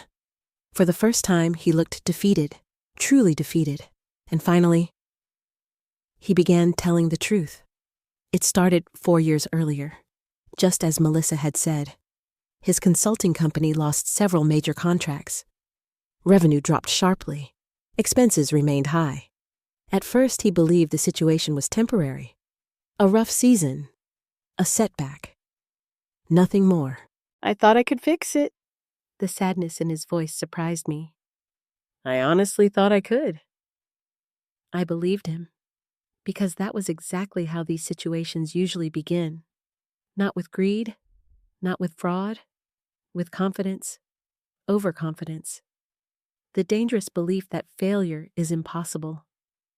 Ethan explained that he used personal savings to keep the business afloat, then business credit lines, then loans. At first, the amounts weren't enormous. $20,000, $30,000, $50,000, manageable. At least they seemed manageable. Then came Vanessa Reed. The moment he said her name, Melissa looked away. Pain flashed across her face, a pain she had clearly carried for years. Ethan noticed, and immediately looked ashamed. Not because he had mentioned Vanessa, because he understood what Vanessa represented. Secrets, lies, broken trust. She approached me at a business conference. Of course she did. The story practically wrote itself. A struggling businessman, a charismatic investor, promises of opportunity, promises of recovery, promises of success, the perfect storm. She told me I was thinking too small. His laugh sounded bitter. I wanted to believe her.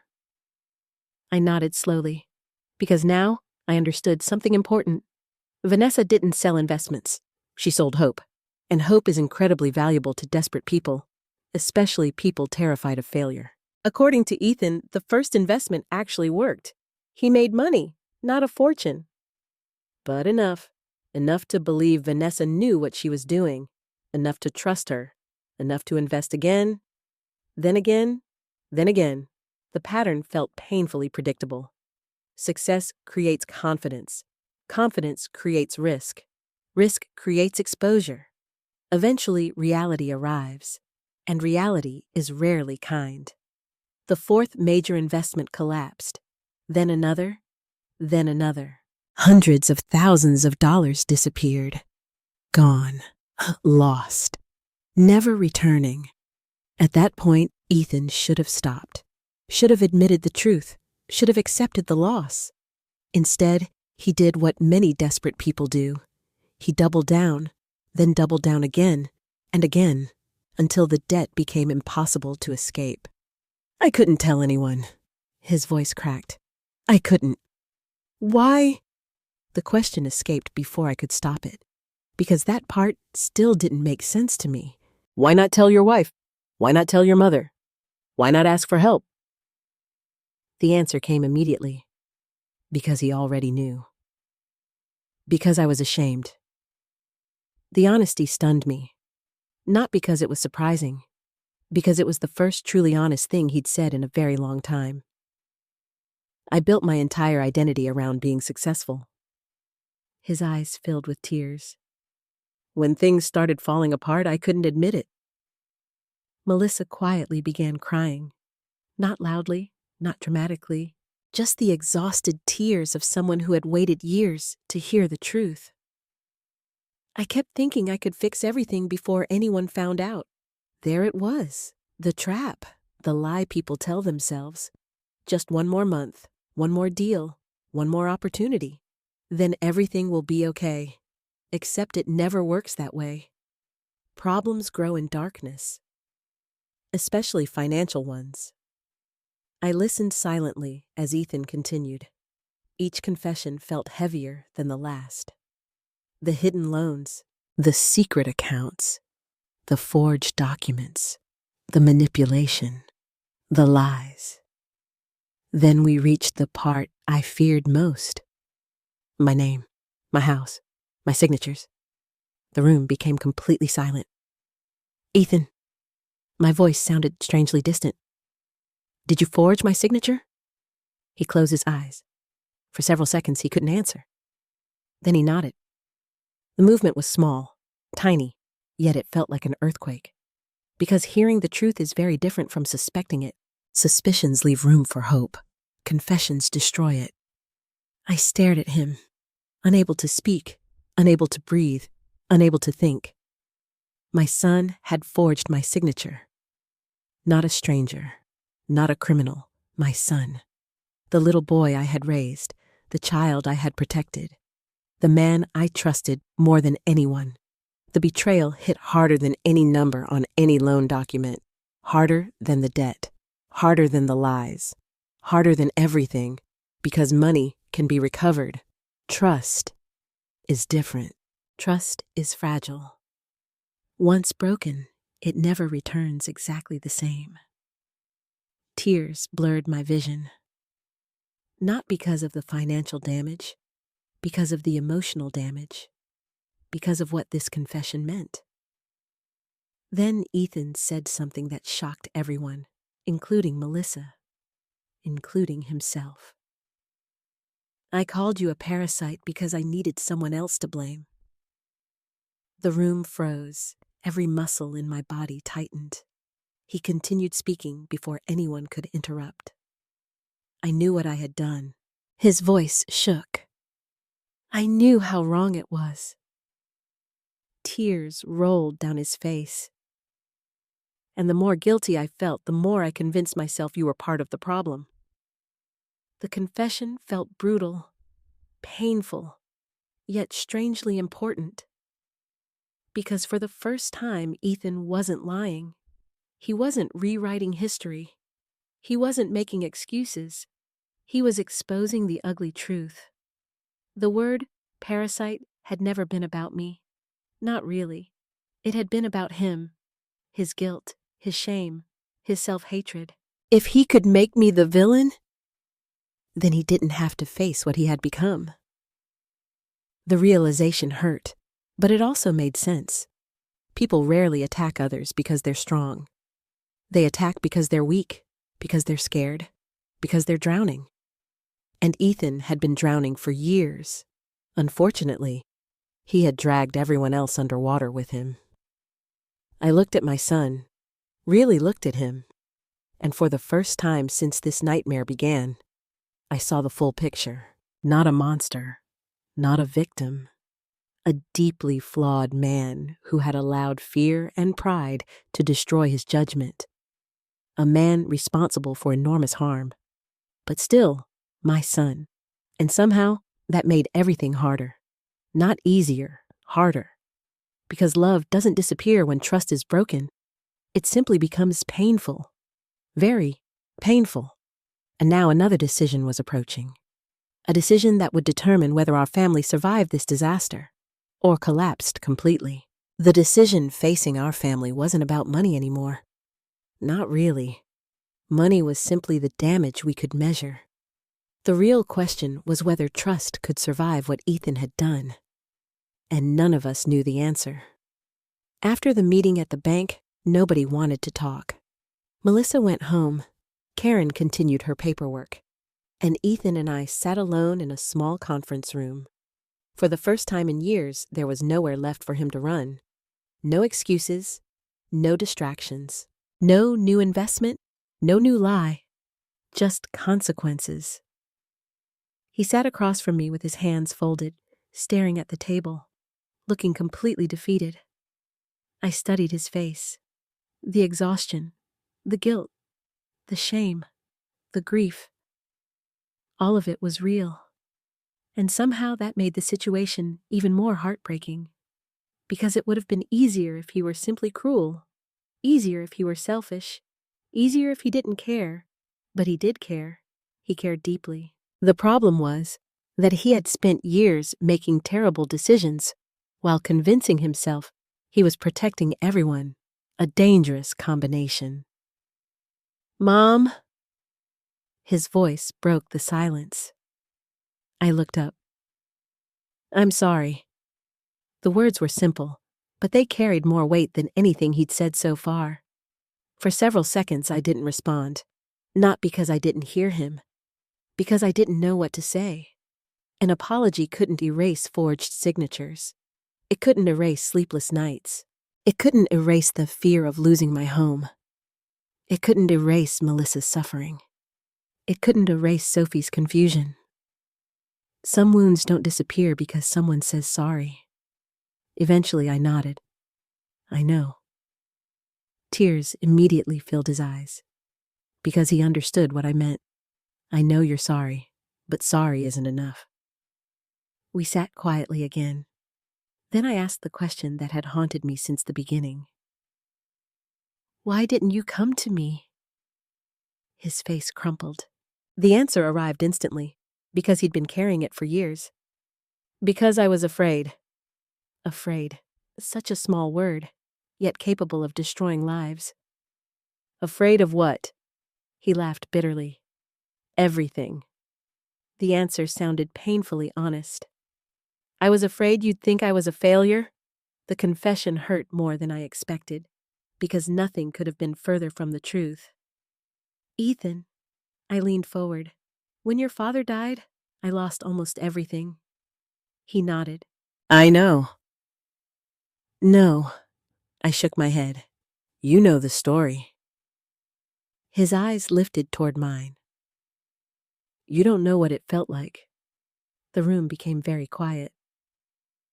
"When I lost your father, I was terrified.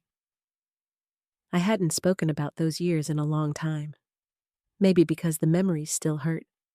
Maybe because I thought I had moved past them. Either way, the words came naturally. I didn't know how I would pay bills. I didn't know how I would keep the house. I didn't know how I would raise you alone." His eyes filled with tears. Mine did too. "But do you know what saved me?" He shook his head. "The truth." The words landed between us, heavy, important. "I told people I was struggling." I swallowed hard. "I asked for help." The shame on his face deepened because he finally understood. The problem wasn't failure. The problem was hiding failure, the secrecy, the lies, the pride. That was what destroyed him, not the debt itself. A long silence followed. Then Ethan whispered something heartbreaking. "I didn't think you'd still respect me." The sentence shattered me, because suddenly I understood the deepest wound underneath everything. This wasn't really about money. It wasn't even about business. It was about identity. Ethan had built his self-worth around success. The moment success disappeared, he stopped believing he deserved love.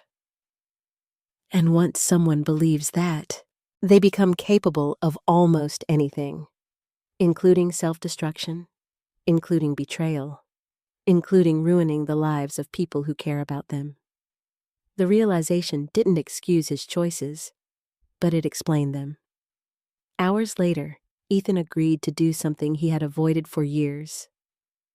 Tell the complete truth. Not part of it. All of it. Over the next several days, lawyers, financial advisors, and investigators became involved. The process was painful, humiliating, exhausting, but necessary. Every hidden account surfaced. Every loan, every debt, every document, every lie. Nothing remained buried. And the final picture was ugly. Very ugly. The debt exceeded $600,000. Several signatures appeared fraudulent. Multiple lenders had already begun legal action. Vanessa Reed had vanished completely. Her business offices were empty, phone numbers disconnected, emails unanswered. She wasn't coming back, which meant Ethan would face the consequences alone. No partner, no investor, no miracle rescue. Just reality, for perhaps the first time in his adult life. Reality. The investigation ultimately confirmed something important. My house could be protected, not without effort, not without legal battles, not without enormous stress, but protected. The forged documents changed everything. The lenders could pursue Ethan. They could pursue his assets. But my home would not be taken. The day we received that news, I cried.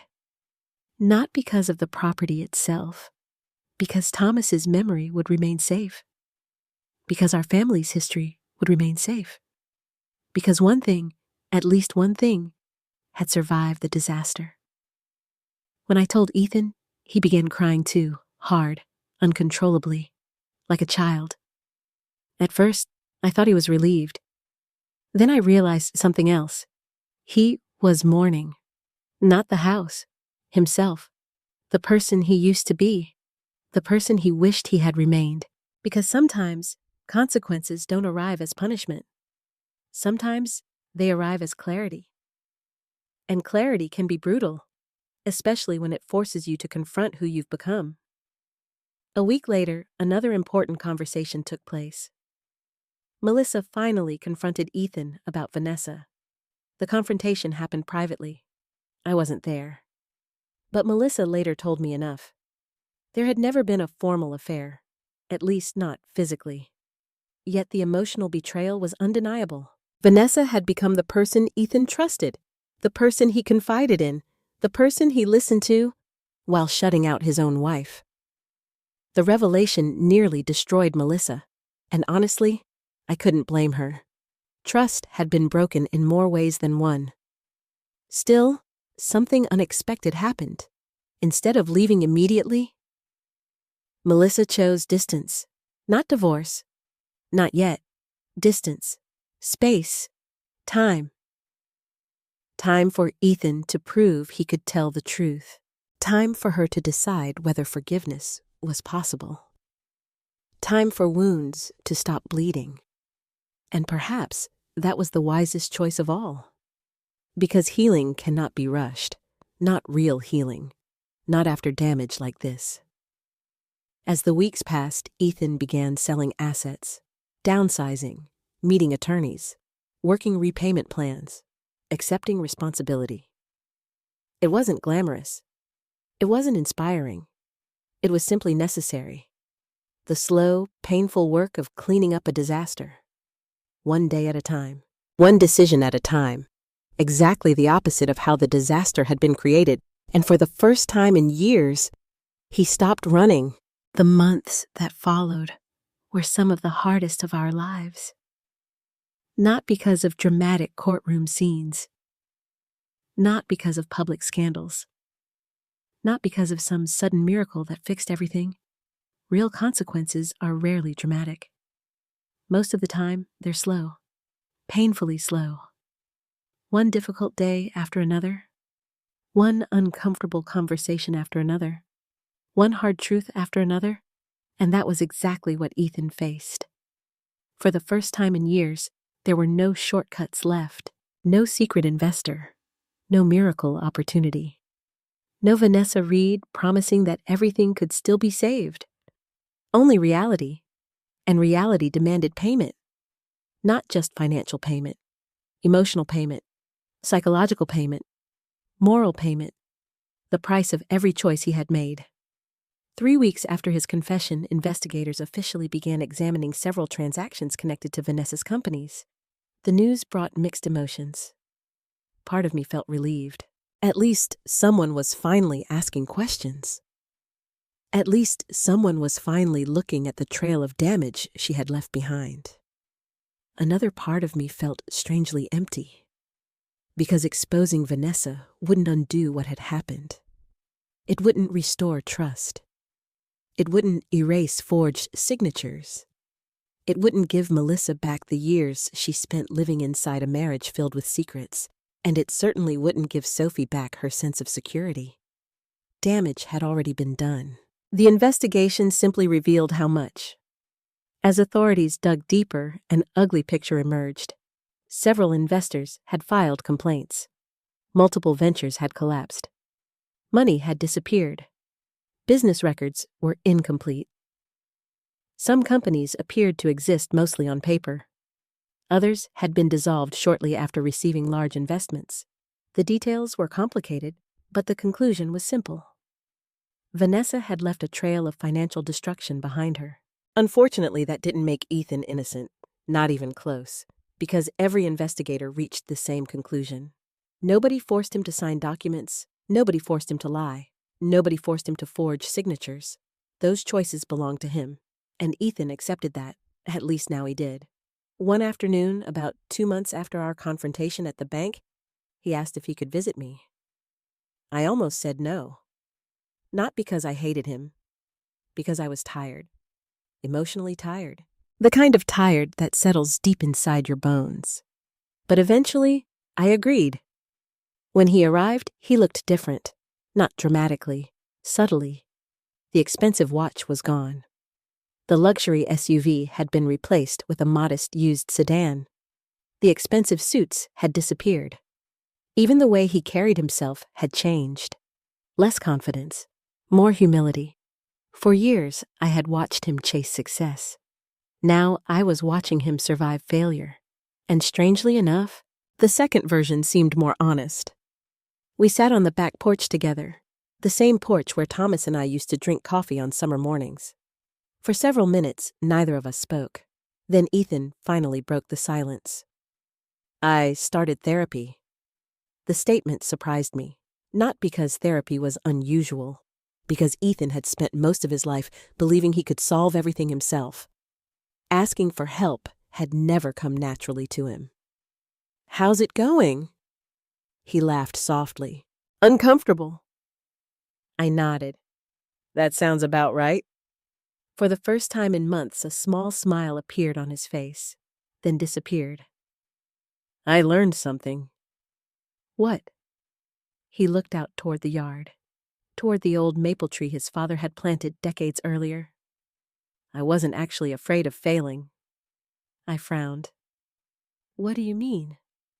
His answer came slowly, like he had spent many hours thinking about it. "I was afraid people would stop loving me if I failed."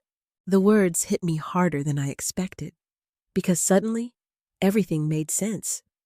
Not the choices, the motivation, the fear underneath the choices, the fear that drove everything else. I thought about the little boy standing beside his father's grave, the teenager desperate to make me proud, the young man chasing achievement, the businessman terrified of losing status. The pattern stretched across his entire life. And somehow, neither of us had fully seen it. "Ethan," I looked directly at him. "You never had to earn my love." His eyes immediately filled with tears. Because deep down, he had spent years believing the opposite. Years. Imagine carrying that burden for years. The conversation lasted nearly 3 hours. No shouting, no accusations. Just honesty. Painful honesty. The kind that arrives only after illusions die. By the end, I realized something important. My son had changed. Not completely, not magically, not overnight, but genuinely, because real change doesn't happen when people get caught. It happens when they finally stop lying to themselves. And Ethan had finally reached that point. Around the same time, Melissa was facing her own difficult journey. Many people assume forgiveness is the hardest part of betrayal. They're wrong. The hardest part is deciding whether forgiveness is even possible. Melissa wasn't ready, not yet, and nobody blamed her. She continued living separately. She continued protecting Sophie. She continued attending counseling. Slowly, carefully, one day at a time. Sometimes Ethan and Melissa talked. Sometimes they argued. Sometimes they sat in silence. But at least they were dealing with reality now. Not secrets. Reality. That alone was progress. As for Sophie, she remained the person I worried about most. Children often become invisible during family crises. Adults get consumed by finances, marriage problems, legal battles, emotional wounds. Meanwhile, children absorb everything. The fear, the tension, the uncertainty, even when nobody explains it. So I made a conscious effort to spend time with her. Movie nights, baking cookies, weekend visits, simple things, normal things. The kinds of moments that remind children the world is still safe. One afternoon, several months after everything happened, Sophie asked a question that nearly made me cry. "Grandma?" "Yes." "Is Dad a bad person?" The innocence in her voice broke my heart, because children often see life in simple categories. Good people, bad people, heroes, villains. Reality is rarely that simple. I thought carefully before answering. Then I said no. She looked relieved. "He's not—" "No?" I smiled gently. "Your dad made some very bad choices." She nodded. "But bad choices and bad people aren't always the same thing." She considered that for a moment, then smiled. A real smile. The first truly carefree smile I'd seen from her in a long time. And in that moment, I knew healing had begun. Not finished. Begun. As winter approached, another important development occurred. Vanessa Reed was officially located and questioned by investigators. The process would take months, perhaps years, but the news still mattered. Not because it solved everything, because it removed the fantasy. For years, Ethan had built part of his life around Vanessa's promises. Now, those promises had collapsed completely. No more illusions, no more pretending. Only truth. Painful truth. Necessary truth. The same truth that had nearly destroyed our family, and might ultimately save it. Because sometimes the first step toward healing isn't forgiveness or reconciliation or justice. Sometimes it's simply facing reality, no matter how much it hurts. And finally, after years of running from reality, Ethan was learning how to face it. The final stage of our story did not arrive with celebration. It arrived with exhaustion. Real healing rarely looks like victory. It looks like quiet mornings, careful conversations, slow rebuilding, and a lot of uncertainty. 6 months after Ethan's full confession, life had settled into something resembling stability. Not perfection, not happiness, stability. Ethan continued therapy twice a week. He had completely rebuilt his financial life from the ground up. Not through shortcuts, not through risky investments, through discipline, through humility, through accepting help he once believed he didn't deserve. Melissa still lived separately, but the distance between them had changed. It was no longer a wall. It was a bridge under construction. Some days she visited him. Some days she didn't. Some days they talked about Sophie. Some days they talked about nothing at all. But they were trying, and trying mattered, more than either of them realized. As for me, I found myself changing too. I no longer woke up every morning consumed by fear or anger. Instead, I woke up with clarity, the kind that only comes after surviving something painful. One afternoon, Ethan came to visit me alone. We sat in the same kitchen where everything had once fallen apart. The air felt different now, less heavy, less sharp. He placed a small folder on the table. "What's this?" I asked. He hesitated, then slid it toward me. I opened it. Inside were legal documents, not debt, not loans, not financial statements, something unexpected, a repayment plan, structured, realistic, long-term, carefully built with the help of his financial advisor and lawyer. "I'm not asking you for anything anymore," he said quietly. The words surprised me. "What do you mean? I used to think your house could fix everything." He paused, then looked at me. "But it was never your responsibility to save me." Silence filled the room. For the first time in a long time, I saw something new in him. Not desperation, not guilt, responsibility, real responsibility. "He'll handle everything I broke," he continued, "even if it takes the rest of my life." I studied his face, searching for manipulation, searching for hidden motives. But there were none. Only acceptance. A quiet kind of strength that had replaced his old arrogance. "Ethan," I said slowly, "do you understand what forgiveness means?" He nodded. "But I also understand it may never come the way I want." The honesty in that answer mattered, because forgiveness cannot be demanded. It can only be earned, or offered, or sometimes never fully given at all. That is the uncomfortable truth most people avoid. We sat in silence for a while. Then he spoke again. "There's something else I need to tell you." My stomach tightened slightly, but I waited. He took a breath. "I contacted Vanessa's legal team." That caught my attention. "Why?" "Because I wanted to understand how much of what happened was manipulation and how much was my responsibility. And," he looked down, "it doesn't change what I did." The answer was important because it showed growth, real growth, not denial, not excuses, understanding. "I still made every choice," he said, "even the worst ones." I nodded slowly. And I have to live with that. That moment stayed with me. Not because it fixed everything, but because it acknowledged everything. A few weeks later, Sophie gave me a drawing. It was a simple picture, a house, a tree, 3 stick figures holding hands. Below it, she had written, "Family is still family, even when it breaks." I kept that drawing on my refrigerator.